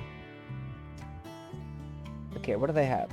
Ooh, a psychic shock lance. I don't need that yet. I think it's a one-time use. I don't like one-time use items. Synth thread pants. So this is spare clothing because one of our guys is wearing black pants. Recurve bow. So we actually don't need weapons. But we might need medicine later. But I'm pretty sure we have like... Yeah, to spend money on these things now, I think would just be a waste. So yeah, we're just gonna buy and sell nothing. Like, we have nothing really that they want. Nor do we have anything that we should be giving up so soon. Like, those pants are more useful to us than the money would be. Alright, so... I'm going to make a few... I'm going to make a couple wooden tables. And I'm going to make... Can I only make a 2x2? Oh yeah, I want to make a 3x3. I'm going to make it out of wood. So I'm anticipating the table would be of poor quality. That's why I'm making 2. So I'd like to get at least a good table, because that'll make the room better. And who's having a major break risk?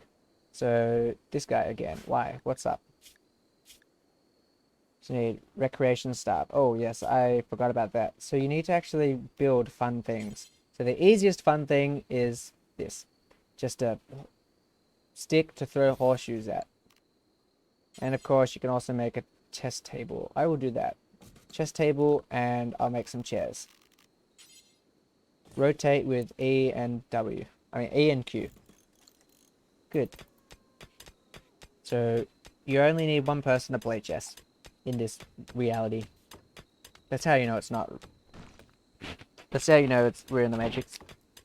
I mean, that's how you know they're in the Matrix.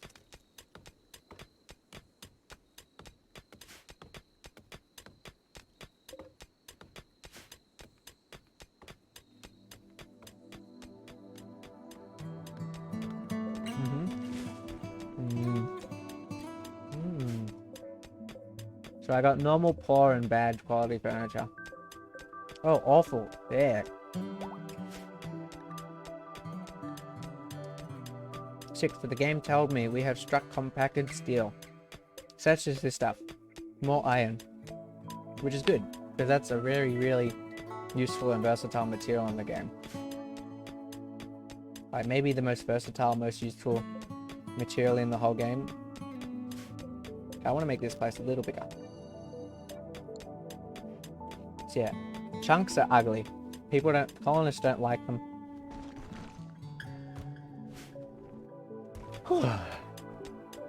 I wish someone would hurry up and make some of these. But I guess they have better things to do. Why is this guy sleeping? How's his mood doing? Recreation, greedy, unsightly, rebuffed her, an 8 without a table. Yeah, okay. So I can't make those things yet because I need some wood. No one's chopped the wood yet. Okay, let's have a look at our works. Who's Christine? What's Christine doing? Okay. And how's our animal doing? Like, have they even got trained yet? Probably not.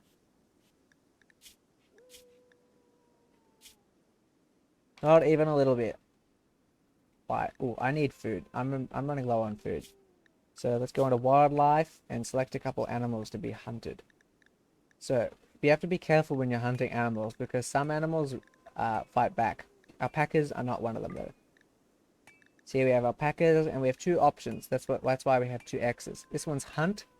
So we tick the hunt part of the animal. Or we have tame, which means give them food, try to bribe them into not running away from you. And then eventually hauling or giving you wool or eggs. Or defending, whatever you want, after doing some training as well.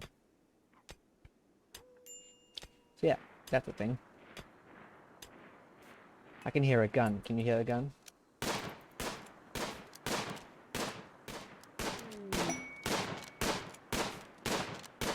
Sick.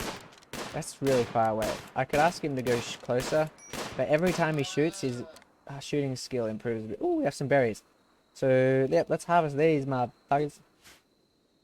And let's haul this steel. It's free steel estate. It's free real steel. Oh, guinea pig. It's like a 14-kilogram guinea pig, if I remember correctly. Description. Okay, neither pig or a creature from Guinea. These little rodents are bred to be a household pet and a delicious dinner. Description: market meat amount 27, leather amount, leather type, move speed. What's the weight? Body size 0.2. 0.2 what?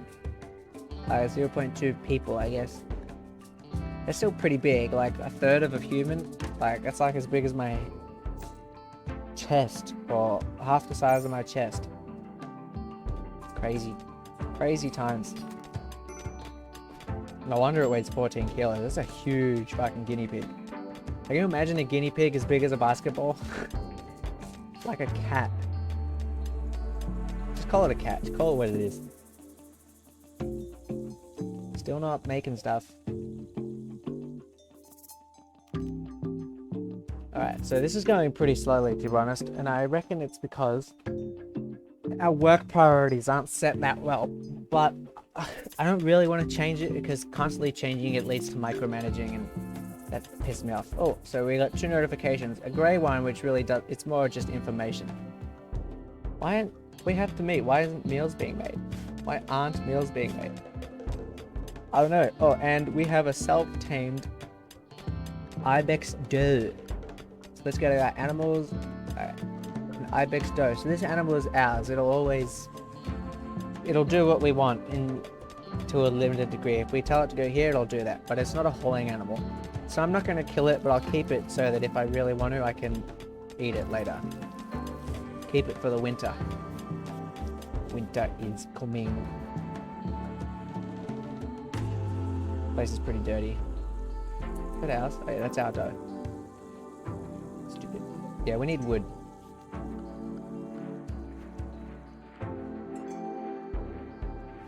Wood. Is that wood? Is this steel? Sick. So we have some steel if we want some. Ooh, marble. I thought this map was... Oh yeah, good. Yeah, this map, one of the reasons I picked it is because it has granite and marble. And here's the marble. Sick. The marble's beautiful. That's why I want to know. So yeah, there's a risk that this little collection of bugs will grow, but I don't think it will. Like if you get one that, if one of these spawns after now, that one will grow. And they spawn. Oh, we're getting raided. That's exciting. Okay, a group of tribespeople from the Kobragu Treaty have arrived nearby. They will prepare for a while, then attack. Prepare a defense and attack them, or attack them preemptively. Alright, so here's them. All one of them, and she is carrying a bow. So this is our first raid. Raids change on difficulty depending on the total wealth of your colony. Make sense? So if our wealth gets higher, and wealth increases by possessions, colonist skills, and yeah, that's basically it. And that makes the raids hard because like people go, oh, there's more riches to be plundered, so more people want to go, and people of higher skills go, make them more dangerous. Pretty simple concept. But yeah, our colony is basically 0. So that's why we got one guy with a bow. But it's not actually 0-0. Like I think 0 would be a guy with no weapon. Like maybe an injured guy with no weapon. But it's just one person with a ranged weapon. But they'll die easily. So the message said they won't attack yet, so we can just wait around because we should... Oh, something happened. So we just had some cargo pods. That's nice. The cargo pods just fall from the sky and they drop something useful. It's something random. We won't get that yet because we want all our colonists to be in this area, so that when we get attacked, everybody will attack together. Okay, who's incapable of violence? Oh, the attack has started. Tribespeople from the Kobragu Treaty are beginning their assault. Help. Needs. Fire. Incapable of violence. Incapable of intellectual. Incapable of... Okay. So now, let's get into the combat of the game. So I've selected both of my colonists who are not incapable of violence. So the game concept is pretty simple. Like the mechanics are complicated, but I think the concept's simple. Hide behind objects to get a lower chance of being hit. Don't get injured because that slows you down, and shoot the guy till he dies. And your different items have different damage per second. Some items have like abilities, like especially with mods. Like, I think you can get, yeah, some items like light things on fire, like the incendiary rounds. So yeah, different items can have powers, but for now, let's just worry about sticks and arrows, because everyone's shit here. Oh, and you don't need to make ammo in this game, which is cute. So where are they? Where is she? So she's here. Okay, so she's going to be coming probably through here. And she's going to be shooting us at range. So if we hide here, she doesn't really... I think this is our best spot. So this button then puts everyone into military mode to the point where you can control exactly where they go. So let's right click. And that's exactly how I want it. So Troy, he's on the gun. Good. He should be here actually. Oh, so they both got a gun. Awesome. So they're both going to hide behind this little crevice part coming out of the mountain here. So this will give them cover. So she's going to come in here. If she had the range, she would probably go here and shoot all the way across. Or here. She could kick here and lean over and go shoot down here. But I don't think she'll be able to hit us from there, nor will she have the range. So she's got a ranged weapon. So she might, if she's an idiot, like the CPUs tend to be idiots sometimes, they might try to hide here or here, but maybe even like around here. I doubt she'll try to melee kill us. Like maybe here, but that'd be kind of weird. That's really close. Okay. So, oh, that was shit. Alright, let's have Madame go over here and we'll flank her. Can't believe you got hit on the first shot. And it wasn't a little shot either. Left arm makes sense. No, that's totally a right arm. So now, first injury. So we got 2 injuries from that one shot. So this means bleeding, which means if you're bleeding enough, you will start dying. So bleeding. Troy's left radius and left arm was shot by... It is short bow arrow. Yeah, thanks. So like I said, if you get enough bleeding, you start bleeding out and you die from it. But how much bleeding is this? Bleeding 66% per day. So definitely not enough to kill us. So now let's have a look at this guy. Okay.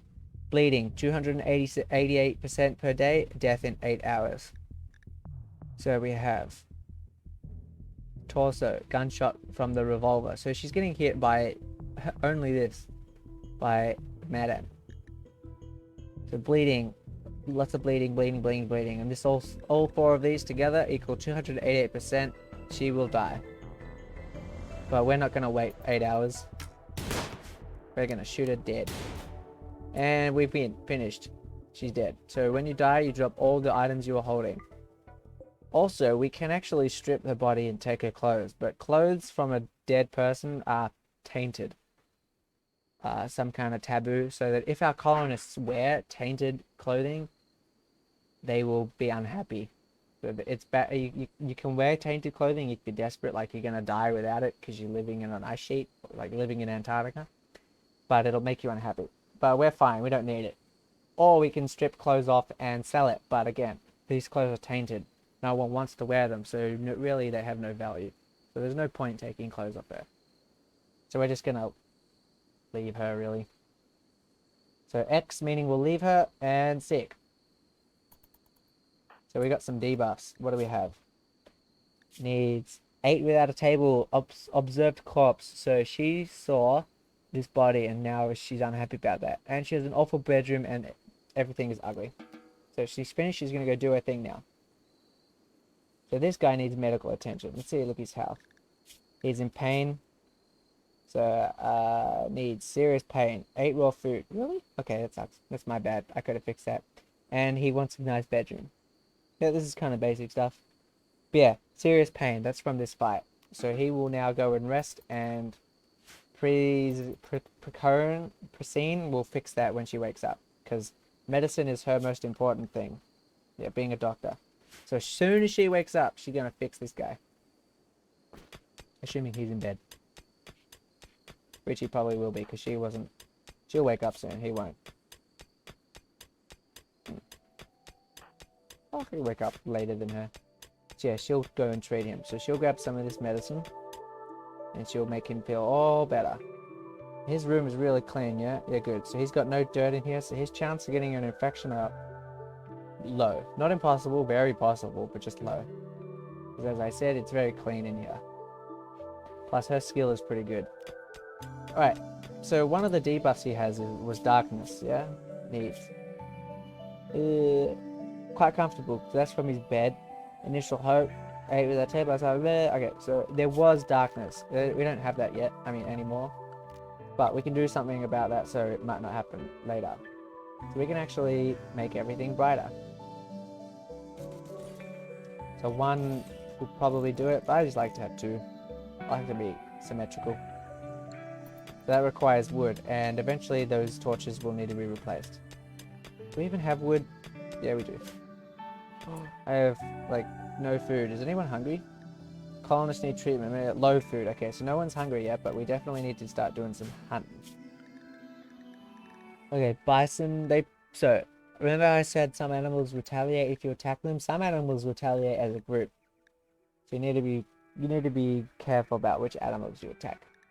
This little sign here means predator, which means attacking them is quite dangerous. It also means that not attacking them, leaving them on the map, means that they could start hunting you at any point, if you're the closest source of food. So ibex doe, I don't think they have a chance of aggression. Let's click on this information. Let's click on this button for information about the animal. Description: market value, meat amount, love type, move speed, trainability, animal filth rate, carrying capacity, pack animal. No, so they can't carry stuff for us, and they can't haul for us. Race, wildness, immunity against speed, life expectancy, maximum comfortable temperature, minimum comfortable temperature, pain shock threshold, hunger rate, diet. Revenge chance on tame fowl, revenge chance on harm. So if we shoot it, what's the chance it'll get upset? 2%. So that's really low. We're gonna hunt this guy. And his friend. Wipe out their whole species. They're kind of far. Ooh, so here's the warg. So it's kind of dangerous to attack that animal because we'll be close to it. So maybe we'll pick a closer animal. Now these buffaloes, they're pretty nice creatures, but they attack if you revenge them when they're too close to each other, you can aggravate all of them. Ooh, uranium. Why is there some uranium here? That's scary. Oh, finally, grabbing the dead animal. Hopefully that's okay by the time it brings it back. So we still have our cargo from the previous cargo drop. So let's make that available to pick up. And these steel chunks, we'll grab them later. But for now, we're just going to leave them there. They serve no purpose for us at this stage of the game. And we got a new set of cargo pods. That's the uranium. So uranium is very useful later on in the game, but not yet. Oh, and here's some food. So some packaged survival meals when we first landed. So we'll leave the uranium and those steel chunks there for now because they're not going to help us in any way. In saying that, uranium is valuable. So if we need some money and we know and there's a trader that'll help us out, we will sell that. But we can cheese it. If we really need money, we'll cheese that into our possession. Okay, and every time someone walks past this corpse, they get a negative mood debuff. So we're gonna move this body. So zone. Actually, no, I don't have a place for it yet, so not yet, because I have to think where should I put it. And I don't know. Alrighty. Good, so everyone has a bed. I still need to make this bullshit. Good, and meals are being made. Perfect. I'm still hunting, yeah? Wildlife. Hunt. So they haven't been hunted yet, but it is in the making. Good, how's Troy doing? Health? He has been treated. So this used to be I think one of these was a bleeding sign cut. So if it has this bandage here, it means that the illness has been treated. And it has. So that's awesome. Egg. Yeah, the internet's so choppy. It was not as bad as it was yesterday. Yesterday I had a slideshow. But I'll rearrange some stuff and fix it. Troy Messenger is fully healed. Sick. Yep, it's like it never happened. But it definitely happened to her. She's still very, very dead. Oh no, someone got a disease. So who is it? Let's click on this. Disease, flu. Oop. Crap. This guy. So, bio needs help. Here we go. Flu, minor. So she's the doctor, is she not? Doctor, yes she is. So, she has medical skills far above the other two. So we're actually going to enable something kind of bad. She's going to be able to fix herself. Now, doing your own medicine is, it's not as effective, but you know, I think it'd be best to have her do it to herself, regardless of the fact, because her medicine skill is far superior to the other two colonists. Bio, medicine 0, medicine 1, like, and hers is 13, and she has a burning passion for it. Yeah, she's gonna treat herself. So flu is not that bad. I don't think you can die from it, but consciousness -5, which means everything she does will have a 5% reduction. Manipulation -5, so things that she does with her hands will have -5 reduction. Breathing -10. I don't know what that'll do, but probably -10% to everything. Needs tending, so that means that she can give herself medicine now. Tending means like attention. And immunity, so once immunity goes up to 100%, she's cured. She's fine. So up here in the extra, this is a mod, by the way, this little UI up here. This is just an overlay of what we can see. If it's green, everything's good. Oh, maybe you can die. So her flu is 9% and immunity is 9%. That's why it's green. But if it's red, it means that her flu is stronger than her immunity. So once her immunity gets to 100%, the flu will then start to go down from whatever percentage it made it to. So let's click on her health, and we can see how good of a tend job she did. Tend quality 100%. So yeah, it was fine that we let her do it to herself. Good RNG. Alright, so this is our rec room. Can we hurry up and get some trees up in this? Oh, good. Let's get some more. Let's chop down some more trees. How's our harvest doing? Have we harvested anything yet? 75% grown, 80% grown, 21% grown. I guess not. Alright, so I guess let's open up the kitchen. Where do we want that? Most of our food will be coming from outside. Ooh, where do we put this? Where later on we'll be circumventing. Okay, so let's put this here. Like, it's not the most efficient route right now. Like, now they have to go wee, like a real full-on spiral. And the storehouse is right here. But I'll change that. I will change it so all the food gets stored in this room. And door. Yep. I'm gonna start making... No, steel door. That's fine. Fuck, whatever. Who cares? And this place seriously needs a clean. So these walls, these little blue triangles, that is the smoothing out job from before. It still needs to be completed. She's pretty important, so we'll have her... It's her work. So she's in bed because bed rest is the most important thing of all her job to do right now. So warden, any prisoners? No. Cooking? Okay, that's more important. So I guess she's gonna go do some cooking. And then after that, so then bed rest. So if there's nothing to cook, no prisoners to talk to, she'll rest in bed. Place is so ugly.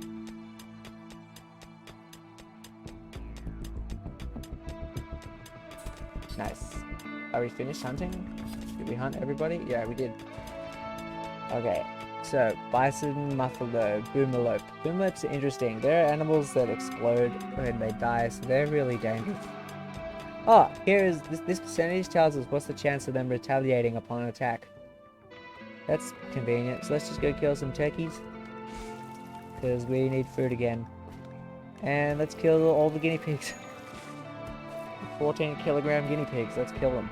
Oh yeah. So, Troy's gonna be busy. What is he doing? He is hunting turkey. Sick. Can he haul? Sure. Haul. Yes, he can. And hauling is... What's more important, hunting or hauling? Can this guy fucking... Okay, good. So, hauling takes a lot of training. So that's why this animal doesn't help us with that yet. Like 7... That's a very tiny chance. So 59% chance of success, and we got the flight didn't work. And we can train like once a day, I think. I'm not actually sure how that number is, I'm just guessing. Good, more food. Awesome. So now we have the resources available. So this is meat, so... Sick. 2 meals available. Awesome.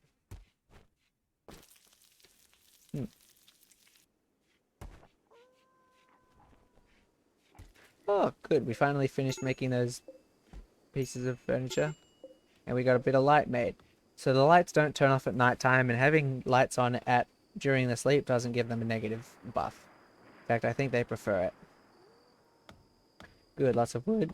Wood. I would like this option, this is just for chopping trees. Cancel all designation. Oh, I didn't know you could right click on that. Architect.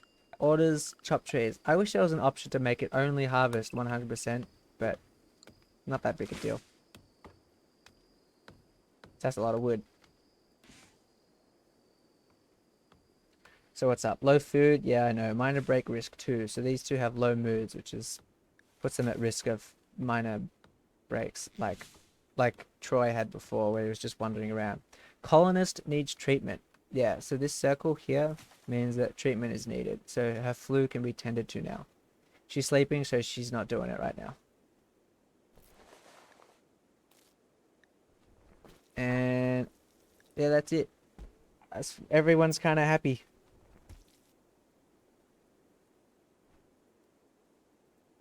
Anything else going on? Weather's nice.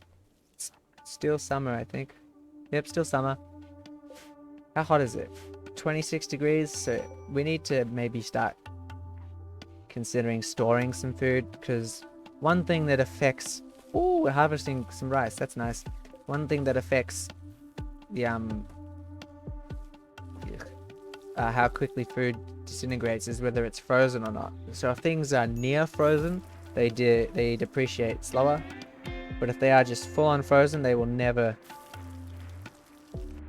What's the word? They'll never disappear. They'll never rot. So in winter, if you have your kitchen open to the elements, the food will never rot. Muffalo self-tamed. That is awesome. Muffalos require a lot of food, but we'll just get him to eat grass. Like out here, there's lots of grass, and a muffalo will slowly give us wool. And a muffalo is a hauling animal, meaning if we bring it on a trade, it can carry a lot of stuff for us. Okay, animals. But we can't train it to haul. Like we're training Ruby to come to these wood stacks, pick them up, and take them to the stockpile. The ibex doll and the muffalo can't do that. Major break risk. Who and why?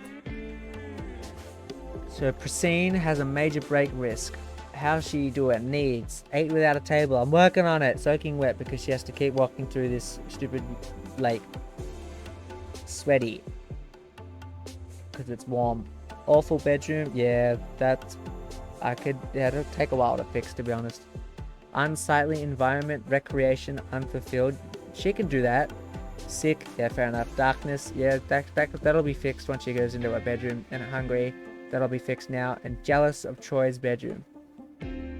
Yeah, so Troy needs to have a good bedroom, but Priscine needs to have the best bedroom. That's funny. So, if we get any good quality furniture, she will be the first one to receive it. Can someone hurry up and make these tables? That'd be sick. Like maybe we should have made them out of steel. We got a lot of steel. Yeah, I'm gonna cancel these. C for cancel. Okay. Furniture. This thing. Steel. 1, 2, 6. Do it, do it, do it, do it. Do it, you won't. So yeah, all these workstations, they're less effective because they're outside. So let's move them inside. So reinstall here. And this one, reinstall here. And while we're doing that, let's make a new stockpile zone. So here, let's give this a name. So rename food and storage. Okay, so priority preferred. And let's clear all. So nothing can go in there right now. Except food. So that includes all meals. Also, let's allow animal corpses, but not just any animal corpse, only fresh. So as soon as the corpse rots, it'll be removed and put into this pile out here. Okay. And we won't be putting like human corpses in here, only animal. Oh, does it include bugs? Because bugs are bad. And insect corpses? No. Human insect. So what is an insect? These motherfuckers over here are insects. They are not delicious, so we will not be putting them in there. We will allow them to rot. Sick. All the food goes in here. Okay.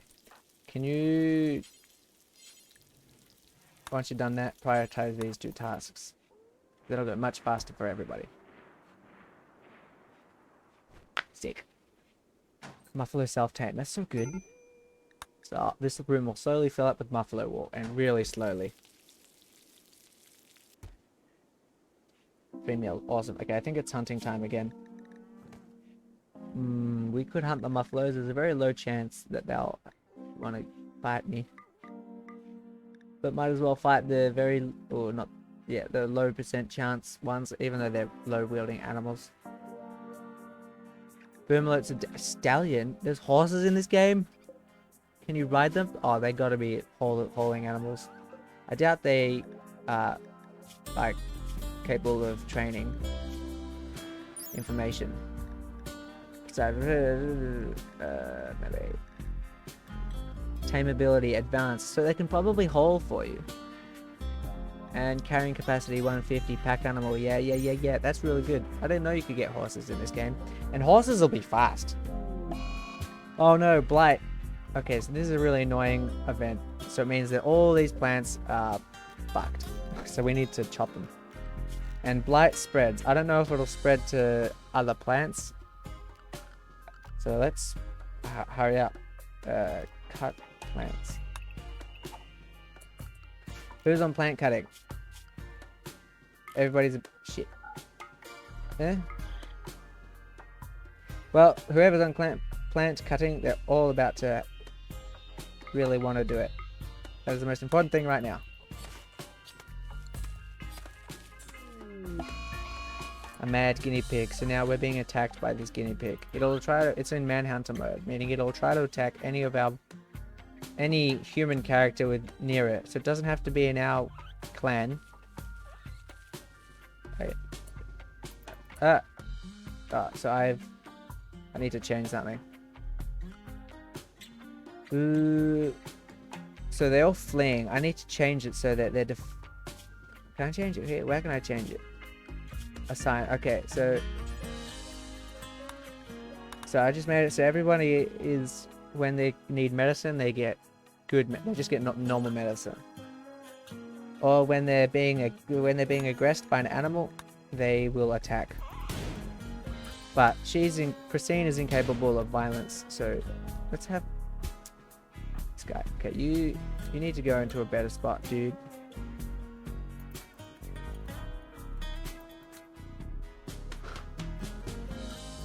Where's that stupid guinea pig going? Really stupid guinea pig. Okay. I need help. Madame. Oh, and I can change priorities back because the job is done. Work. So plant 1, 3, and 1, 2, 3, 4. I forget what that was. That seems right. Stupid. Stupid. I wish you could fight. God damn it. Come on, madame, hurry up. And you need to actually go closer. Let's like go all the way down here. Bite me, music. What a pussy getting taken down by a guinea pig. Good, run. And bite. Ah, oh, you stupid. Come on, don't miss. Okay, better go here then. Good, alright. Better if she had a melee weapon, but she'll probably win this fight.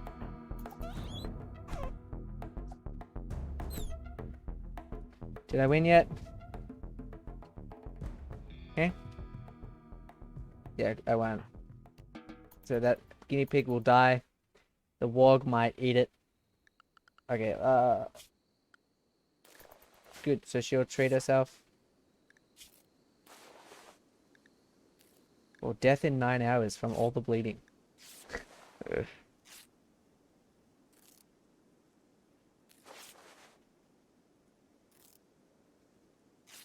Well, that is really bad. Berserk. She will attack anyone she sees. This happened because of poor mood. Okay.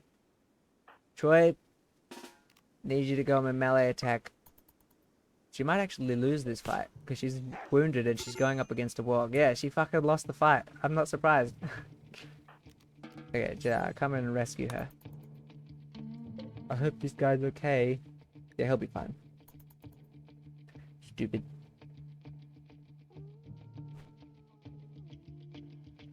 Alrighty.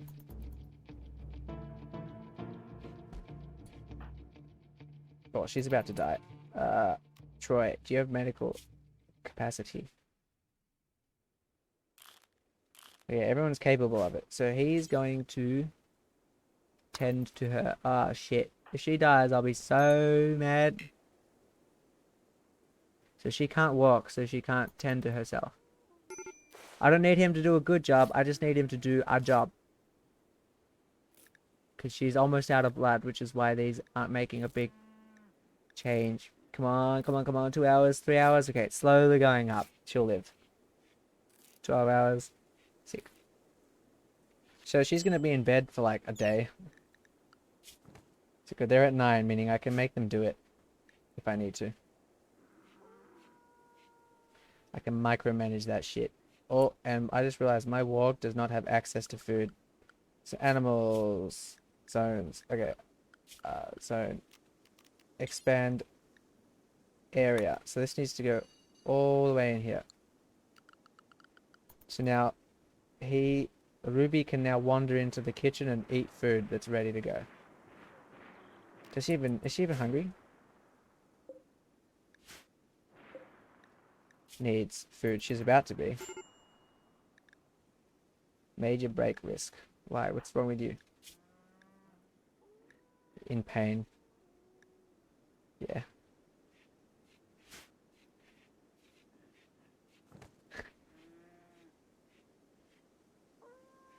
So hopefully she can heal herself real quick. Because she's our cook. How many cooks do we have?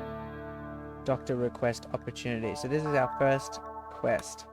So we can go out into the map, send a doctor, and heal this person. So this... Okay. Al, Chief of the Covenant of Kruda, has sent us a message. Someone in a caravan nearby is in urgent need of a doctor. It could be a great opportunity to improve relations with their faction. But beware. A poor doctor can cause more harm than good. Accidentally killing the patient might anger their faction. The offer will expire after 12 days. So we go there and we make friends. But at this stage of the game, there's no point. Like, everybody hates us. I think the faction reward that we get will just decay back to where it is now anyway. And we're not going to have enough of an effect for it to... We're not going to change the relations enough for it to have an effect on us in any way. So, nah, fuck that. And it's a risk. Like, it could be a trap, or there could be predators between here and there. So, nope, we're not doing that. Plus, our doctors can't walk because she's got no blood. Sick. Oh. So, Troy's having another mental break, a daze. He doesn't know who he is or where he is. And why? Heat stroke. Okay. We need to make some cool rooms. Let's make this room cool. So this is just a passive cooler. We're going to close, what is it, 39? Oh yeah, we're going to close this door so that this room will slowly become not boiling hot. And medical emergency. What's the emergency? Is she getting heat stroke or something? What's the emergency? Oh, extreme blood loss. Yeah. So she's got 71% blood loss. Oh, shit. He's dead. He's absolutely dead. So in his daze, he wandered into the nest of the bugs. And he's absolutely fucked. Like, he's going to collapse there and we won't be able to rescue him. Unless they get... They might be completely aggro now to the point where they come after us. Okay, emergency. Where's... Okay, so you... I am... What am I gonna do? Okay, I'm gonna force her to come here. And orders. Mine this. Oh, and I'll open this so that... I'm gonna... Okay. I need to make it so that the bugs will keep trying to come to us. And so that by the time they get near us, because if we go behind the door, they won't be able to get to us, which means they'll go back to where they were, which is where we want to be.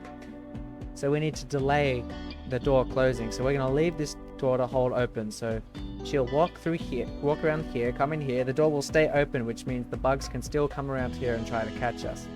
That won't last long because she'll go down here, into her room, and now she'll be safe behind this door. On that note, that is where we will put our animals because they might attack them also. So zone, manage areas. Okay, let's recall this Animal Crossing because I don't know. We're gonna call it. We're gonna train animals in that. Let's make a new one. Let's call it Safe Zone. Cool. So now, manage orders. Safe Zone here. Now go to animals. Safe Zone. So all the animals will now only stay in this room. Now, as for Madam, let's take that off and... Oh, she wants to come and mine this. Please take the correct part. Good, she is. Are the bugs still coming? Because no, okay, if not, there's no point. Okay, stop. They are no longer aggroed. Alright. Cancel. And let's go see if you can rescue him. Because maybe the bugs will go to sleep.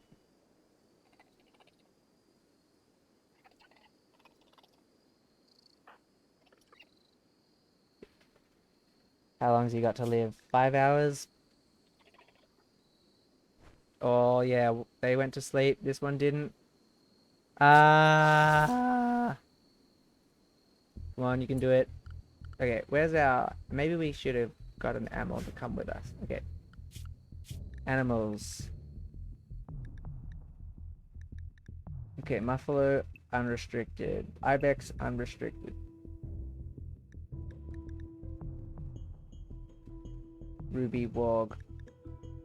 Follow Master while Master is drafted. Okay, so now the Wog will probably go to where everybody is. Okay, good.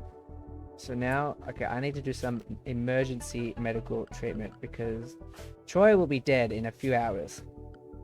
So, orders, furniture, sleeping spots. This isn't furniture, it's just a location. I make that medical. So, boop, boop. Nope. Rescue Troy. So put Troy here. Oh shit! Don't. I hope that doesn't hit. For the love of God, please don't hit.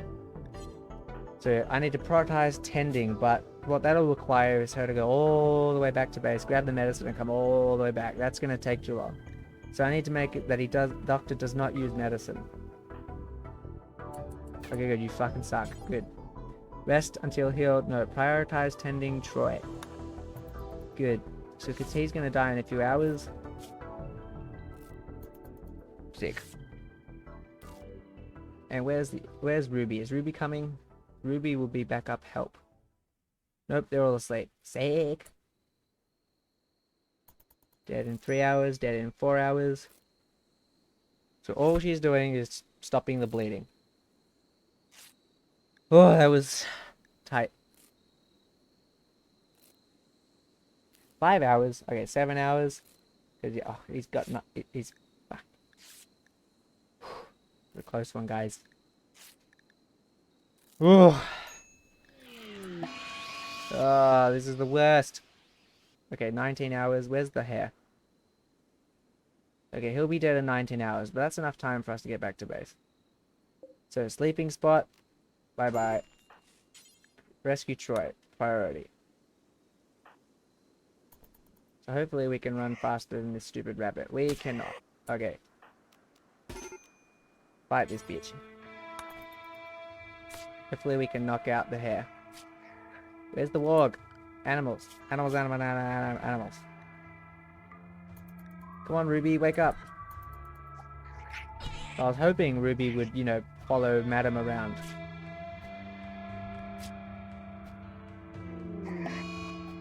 Sick. And now Troy has an infection. Okay. You might collapse soon as well, so hurry up. We need to worry about this motherfucker. Madam is also bleeding now. She will die in 18 hours. Everything's going fine. Did I mention that most of our guys are suffering from heat stroke as well because it's 23 degrees out? Starvation as well because no hunting is happening and no food is being prepared because of that. Okay. Back to animals. Okay, Ruby's fine now. Ruby just needs to go back to Animal Crossing.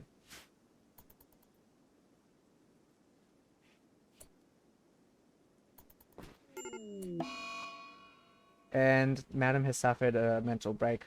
She's in a daze, so she's not capable of helping anybody. How long until he's dead? 16 hours? Are you gonna get up soon? So if I had trained Ruby a little more, she might be capable of rescue, which I will actually do now, because most of the stuff is healed. Healing now, I mean, hauling now would merely be convenience. It would not actually save anybody. Yeah, that's still good. So rescue, meaning that if someone is down, like Troy, the world will put them back in the bed. Well, Troy, it was nice knowing you, but I reckon you're dead. Unless this bitch finally wakes up. How much injury has she got left? A lot. Like scratch, guinea pig, 1.6. Immunity. Yeah, but the disease is still 45%. Yeah, nah, you dead. And we got another infection. Not that it mattered. If anyone's... I'm glad he was the one getting the infection, because he's about to die. Oof. Come on. Visitors. Yeah, could you guys, like, help? Oh, this is going bad. This is going not good. Like, this is just the beginning. I find with Rimworld, it's a slow spiral into failure. 10 hours. Another infection, but this time it's Madam's. I mean, it kind of makes sense. She's dazed, walking around with cuts, and she's gonna collapse too. I just realized something. Oh, finally. Rescue this motherfucker. Nope. Rescue Troy. Oh, please go faster. I mean, 8 hours. That's actually fast enough. Madam has collapsed also.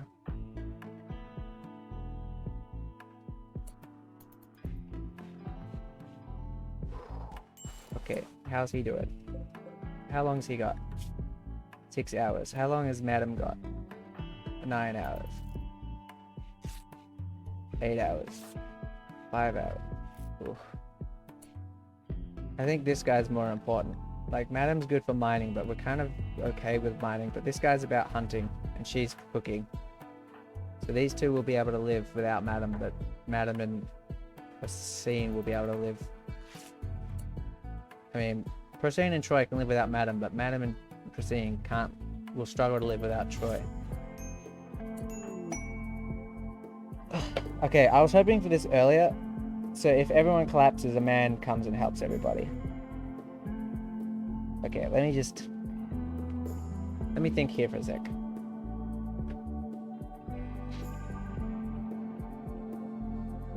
I do like this game. I am having fun.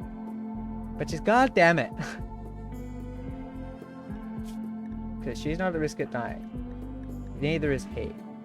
Madam is. She has 8 hours. Okay, Toby. So if everyone collapses, a random guy in black comes and helps everybody. Rescue. That's just rescue. And I'm thinking that the medicine might be kind of far away. Like Toby, he's fucking far away. Okay, we gotta set it so that she doesn't require medicine, because it's gonna take too long. Actually, no, I think she'll be fine with medicine. Once he puts her down, we'll reassess the situation. Nah, she can have meds. Excellent. Toby. Prioritize. Not assigned to doctoring. Please tell me you're capable of doctoring. Well, he actually could be really good at it. Okay, we're gonna have him number 1 as well, because I think we get to keep him. Okay, and now prioritize tending to Madam. Good. No immediate danger. Yeah, not yet. He's still got like 1 billion infections that we need to treat. What an episode. What a crazy ordeal. Okay, he's gonna attend to everybody's bullshit. You know, there are a lot of ways to get new characters in this game. This is one of them. Not my favorite way. Like, I kind of don't like it. Like, I wish once everything was all back to normal, the man in black would leave. But you get to keep him. Okay. But in saying that, you don't get to decide whether you want them or not.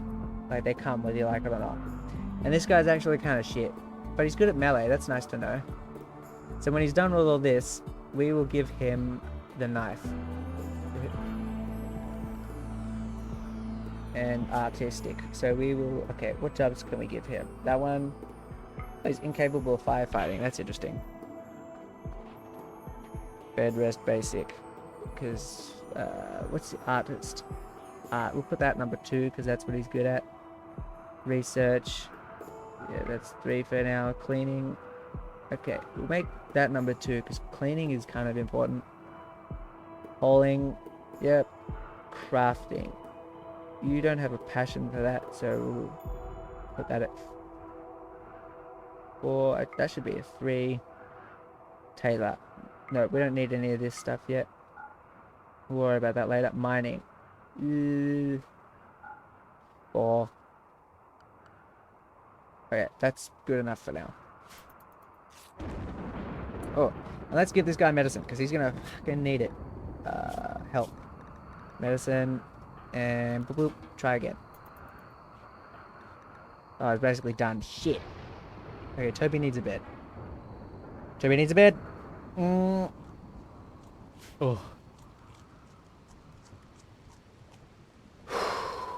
So, as you can see, everybody's mood's pretty shitty. Especially Madam's, but luckily after a mental break, they tend to have catharsis. Is that the word? Catharsis, yeah. So they have it for 2 days, but she's still kind of screwed. Oh, fuck off. So another days has happened because Procene is really unhappy. Got all this food. Oh, and everyone's gonna starve to death. You know, I hope she collapses. I hope she does.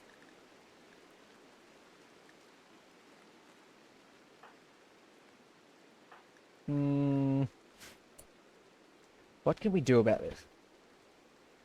If we arrest her, or we start arresting her, that'll snap her out of her daze.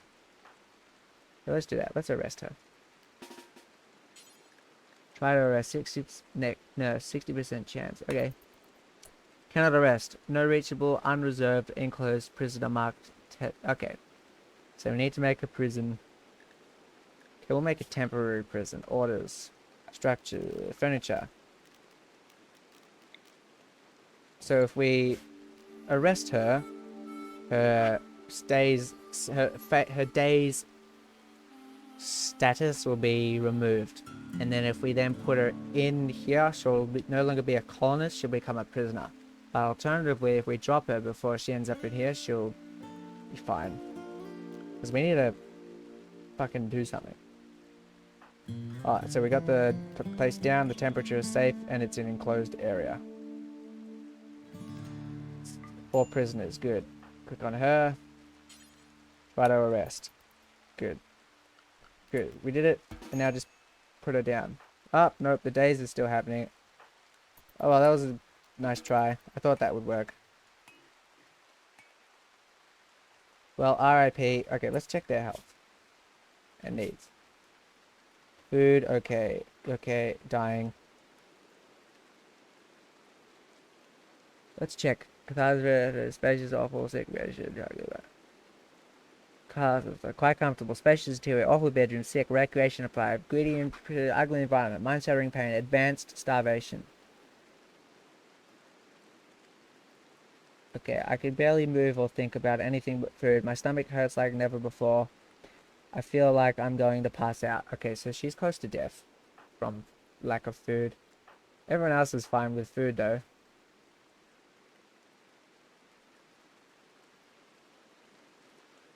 Can this guy cook?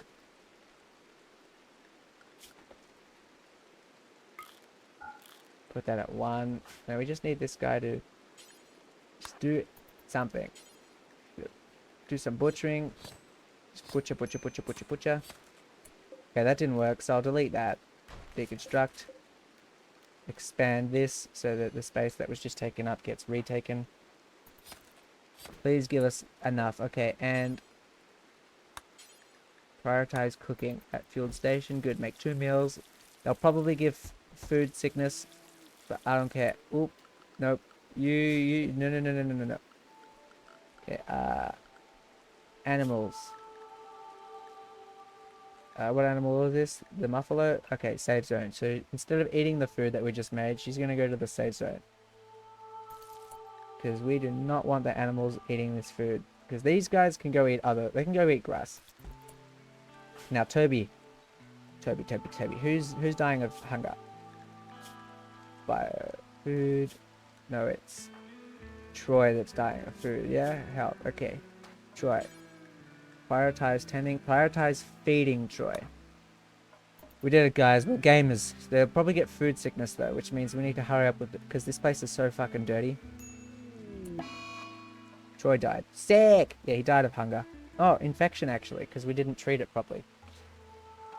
Well, at least he had his last meal. That must have been nice for him. Oh, and we got a bedroom for Troy. Troy was the hunter. We're in trouble. I guess we really need to ramp up production of our rice. On that note, let's get the animals to eat the food, because I don't think they'll get food poisoning. Well, quests, no, architect. Animals, that's one. Ruby, the warg, goes to Animal Crossing. Buffalo, unrestricted. It's good, now the animals can do that. Did he ever, where's his weapon? Is his weapon over here?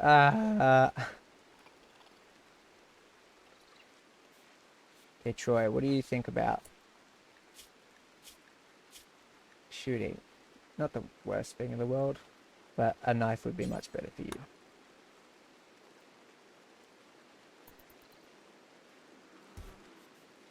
So I guess this is...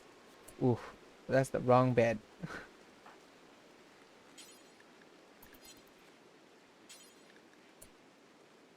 Let's haul Troy's ass down here. So we need to allow fresh, but we need to including corpses. Actually, no. Let's change that. We got to find a place for corpses. So orders zone dumping stockpile zone. Let's put it in the cave down here. Or we can just make a grave. This will be our backup plan. So allow rotten, allow fresh chunks, human-like corpses, and insect corpses. Mechanoid? No, we want to keep those mechanoid corpses. Oh.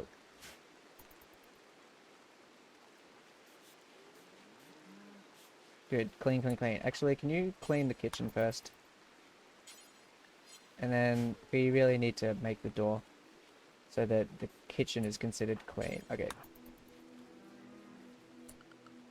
Still lots of food. So we just...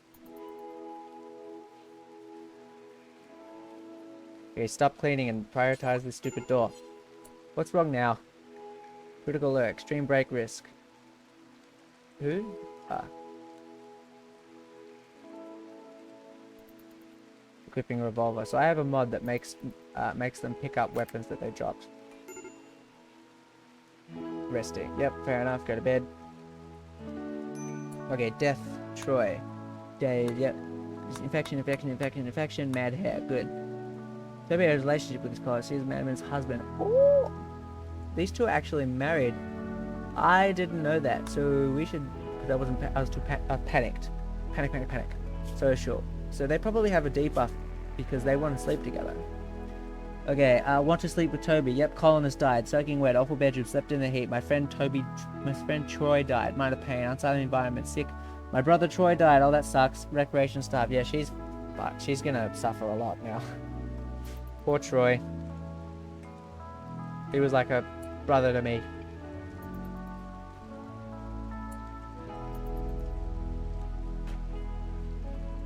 And what's next? So, did we do it? Okay, insulting spree. Sick. I'm good at this game. Everything's going not good. And madam, playing horseshoe. Okay, yeah. How's your needs going? What do you need? Yeah, you need recreation. We're all self-tamed. They have social fighting. Yeah, that's funny because husband. That's domestic abuse. Ooh, some thrumbos came, and we go squirrel. That's nice. So some thrumbos have come to visit. Let's see. So these are thrumbos. Ta-da! Aren't they majestic? So majestic. Okay, enough sightseeing. So we just had some domestic abuse between a couple, but they seem fine. Infection, sick. Right. Get your shit together. So yeah, they were having a fight because of the insulting spree from the thingy that guy had. Mad Muffalo, why? I can't catch a break. So now this Muffalo is going to try to kill any human it goes near. He's going to try to kill the closest human.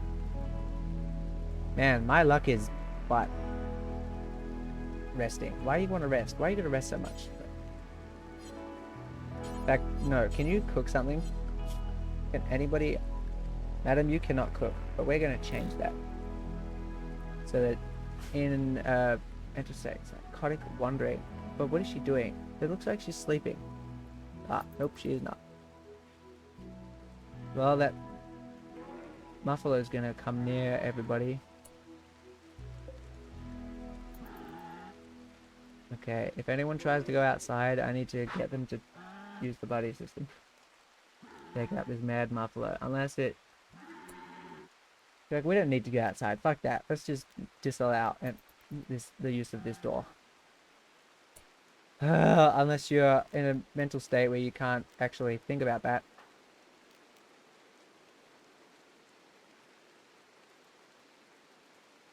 Might be useful though. Knock this bitch on her ass so she finally gets out of this long ass mental state. Okay. No, you can, I promise. Allow. And attack. You wake up and fire that stupid ass Muffalo. Yeah, that was great job. She put up a fight. Oh, god damn it. Okay. Go here. You go here. So what'll happen is she'll shoot past his shoulder. In fact, she'll shoot over his shoulder. Good. Now you go here. Now the Muffalo will come. He'll stab it with a knife as it attacks. How long she got to live? No danger. She'll probably wake up. Oh, and before I forget, assign everybody punches, including Troy. I should put those inside. They're decaying. Yeah, come on, come on. Kill, kill, kill, kill, murder, kill, murder, murder, murder, kill, kill, decease. Decease. Ah, shit. Did Toby collapse? Yep, Toby collapsed. So we're gonna get another guy in black. That's gonna be nice. God, why do I suck?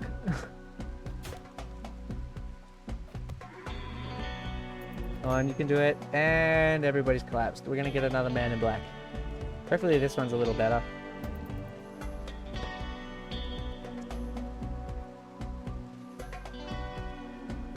Ooh, guess we'll just...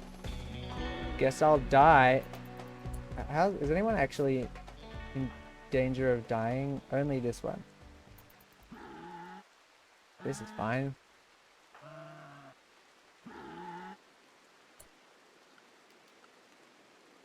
What about the ibex? I mean, not the ibex. The warg. Was it not gonna follow? Follow master while master is doing field work, hunting or taming animals. Nah, I should do this one too. For next time. Because the warg totally would have helped that out. Is this fucking asshole gonna die soon? Yeah, it is. We were so close. And a stallion self-tamed. Well, that's totally very useful and appreciated. I can do a lot of things with that, that's for sure. I'm getting all the wrong kinds of luck. Okay, we're gonna eat this motherfucker as soon as we can. If we even manage to get up. Come on, someone get up! Maybe the horse will tame itself. In fact, while we're at it, let's just start that process. Animals, and I don't want this squirrel or the ibex though. They're consuming food, so we actually need to hunt them. What are you eating? Probably rice. Where are the horse's legs? That just looks wrong. Like, I get that nothing has legs in this game, but that just looks wrong.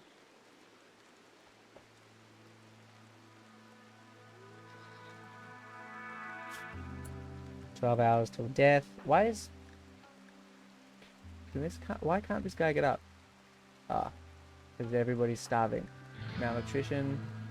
Yeah, we're all screwed. Extreme blood loss. Dead in 12 hours. Nutrition minor. Blood loss minor. Dead. Malnutrition trivial. Yeah, fucking get up. These injuries. Oh yeah, this guy's a wimp. The health. No, needs. Bio.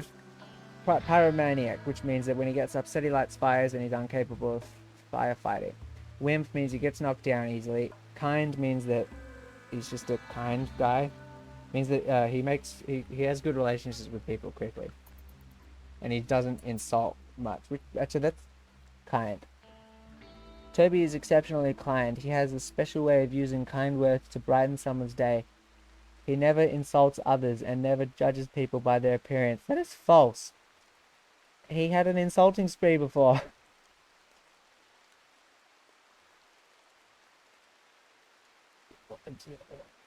Are you sure about that game? Alright, let's continue. Let's see if someone can get up and save the day before this guy dies. Probably not. Because everyone's down. Why? Like, is there a new thing where you have a limit to one man in black at a time, or is no one badly enough affected for the game to send one? 9 hours and counting. 8 hours and counting. 7 hours and counting. Why is... We're dead. 6 hours and counting. 5 hours and counting. I know this is just a boring countdown. Well, I foresee our entire colony dying and this being GG's. If that's the case, I'll have a small break and then we'll play some 7 Days to Die. Well, I hope you learned a lot. I know I sure did. We will definitely play this game again though, because I had a lot of fun despite the awful luck of this playthrough. I reckon as soon as she dies, someone will stand up. 6, 5, 4, 3, 2, 1, dead. Oh, and that made Ruby go berserk. Because they were bonded, which means that she's super upset about that now. So she's going to go around killing the other animals. This has just been awful. Entertaining though, I'll give you that. But everything's gone to shit. So we've got a dead body, dead body, dead body, a wimp next to his dead wife, like he couldn't even get up to save his wife's life. A rampaging predator. This... No. This is... Oh, and this bitch as well, but she's starving to death. Malnutrition, yeah, she won't get up. Malnutrition, he probably won't get up either because he's a wimp. So far they haven't really killed any animals they give a shit about. Can you like... In fact, this is the most important animal in my opinion. Don't kill the muffalo, I like the muffalo. Yeah. Knock each other out, but don't make each other bleed, please. No bleeding. Knocked out. Good, no bleeding. Good. Alright, well that was not the shittest. Still pretty shit though. Alright, so she'll be dead in 21 hours. Death of the squirrel, yeah, that's fine. She wasn't going to die from death from bleeding before. Maybe because her malnutrition got worse, that lowered her blood stuff. Well, GG's. Yeah. Hello, Milk and Shake. Yeah, I had a really long string of bad events. But, you know, to blame myself, I did set the difficulty not too easy. Like, it's not the hardest, but it's definitely not easy. But yeah, that went interesting. I made some mistakes. Like, because I haven't played in a long time. I made some mistakes, as I said. But yeah, that was fun. Everything went terribly. Ruby is no longer incapable of walking. Oh yeah, and this guy, Toby, he is our... what is he? He's our... Man in Black, so for some, I think maybe you can only have one Man in Black at a time. But yeah, so it's GG's. Everybody's dead. This guy, he wouldn't have, so he fell. So we had a fight with this Muffalo, because it just, the game decided that we were going to have a upset Muffalo now. And so he was fighting alongside his wife with a gun behind him, but he's a wimp, so he collapsed real quick. And then... because he collapsed, she was bearing a revolver. So she was already suffering from malnutrition because earlier in the series, this guy died. And he was our hunter and we had to use our doctor to go get it. The doctor was down, I can't remember why. And she was our plant harvester. Basically, everything just went shit just in the right order for us to get GG's. Like, honestly, I wish Troy would hurry up and die. I mean, Toby. But he's not even... Yeah, he's gonna die. He can't get up. So yeah, if you've never seen a GG screen in Rimworld, stay tuned. That'll be coming any minute now. Like 75% malnourished. But yeah. What time is it? We will probably play some 7 Days to Die now. Good game. I play 7 Days to Die a lot. And I'll definitely play this game again tomorrow, and some more 7 Days to Die tomorrow. But Milk and Shake, do you like 7 Days to Die?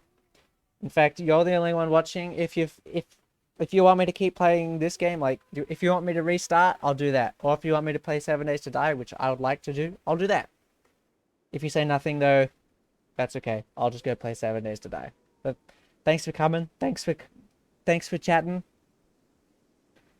And yeah, this is Rimworld, the professional experience. Is he dead yet? Quest active. Ship to the stars. Oh, a new quest has become active. It is called Ship to the Stars. Let's have a look at this. Good timing. A friendly AI from your past named Charlin Whitestone has sent you a message. He reveals that he has a starship hidden on this planet and sends you its world coordinates. The starship is in deep hibernation mode. You'll have to start it up when you arrive. Then defend it from raiders while the raiders trying to steal it under the startup sequence completes. It will be a long, difficult series of battles. If you can get the ship off the ground, Charlin, that's a weird name. Charlin Whitestone will take you off this rimworld to the stars. Good. There's like an adventure mode for the next time you play. I'd highly suggest it. Makes it easy, but not too easy. Good for beginners. Adventure mode. Can you elaborate? Like, what's more details? I don't mind the difficulty. Like, I like the chaos of a more difficult playthrough. Like, unless people start complaining that it's just failure after failure, I probably won't stop doing it like this, because I find the challenge really helps with dialogue and excitement in the game. Plus, you know, for us seeing people struggle in games but still fight on is very entertaining to me. So that I'll keep doing this, but please tell me more about this adventure mode. Yeah, my internet's really bad at the moment. So yeah, the delay on my what's it called? The latency is like 60 seconds. It's so bad right now. And there isn't anything I can do about it today. Like, between now and the next stream, I'll rearrange this whole room so that I can be closer to the modem and use an Ethernet cable. Or maybe I'll just go buy a longer Ethernet cable. But yeah, I'm on Wi-Fi now, and it's not cutting it. Is he dead yet? Stream is also quite late, or the chat is late. Not sure which. Yeah, the stream is kind of shit right now. There's an exceptionally long latency. He should be dead. Oh, good, we got a raid. Why isn't he dead? His malnutrition is 100%. Yeah, very good. Death, Troy. Everybody dead. Okay, everyone is dead or gone. The story is over. Perhaps someone else will find a use for the ruins of this place.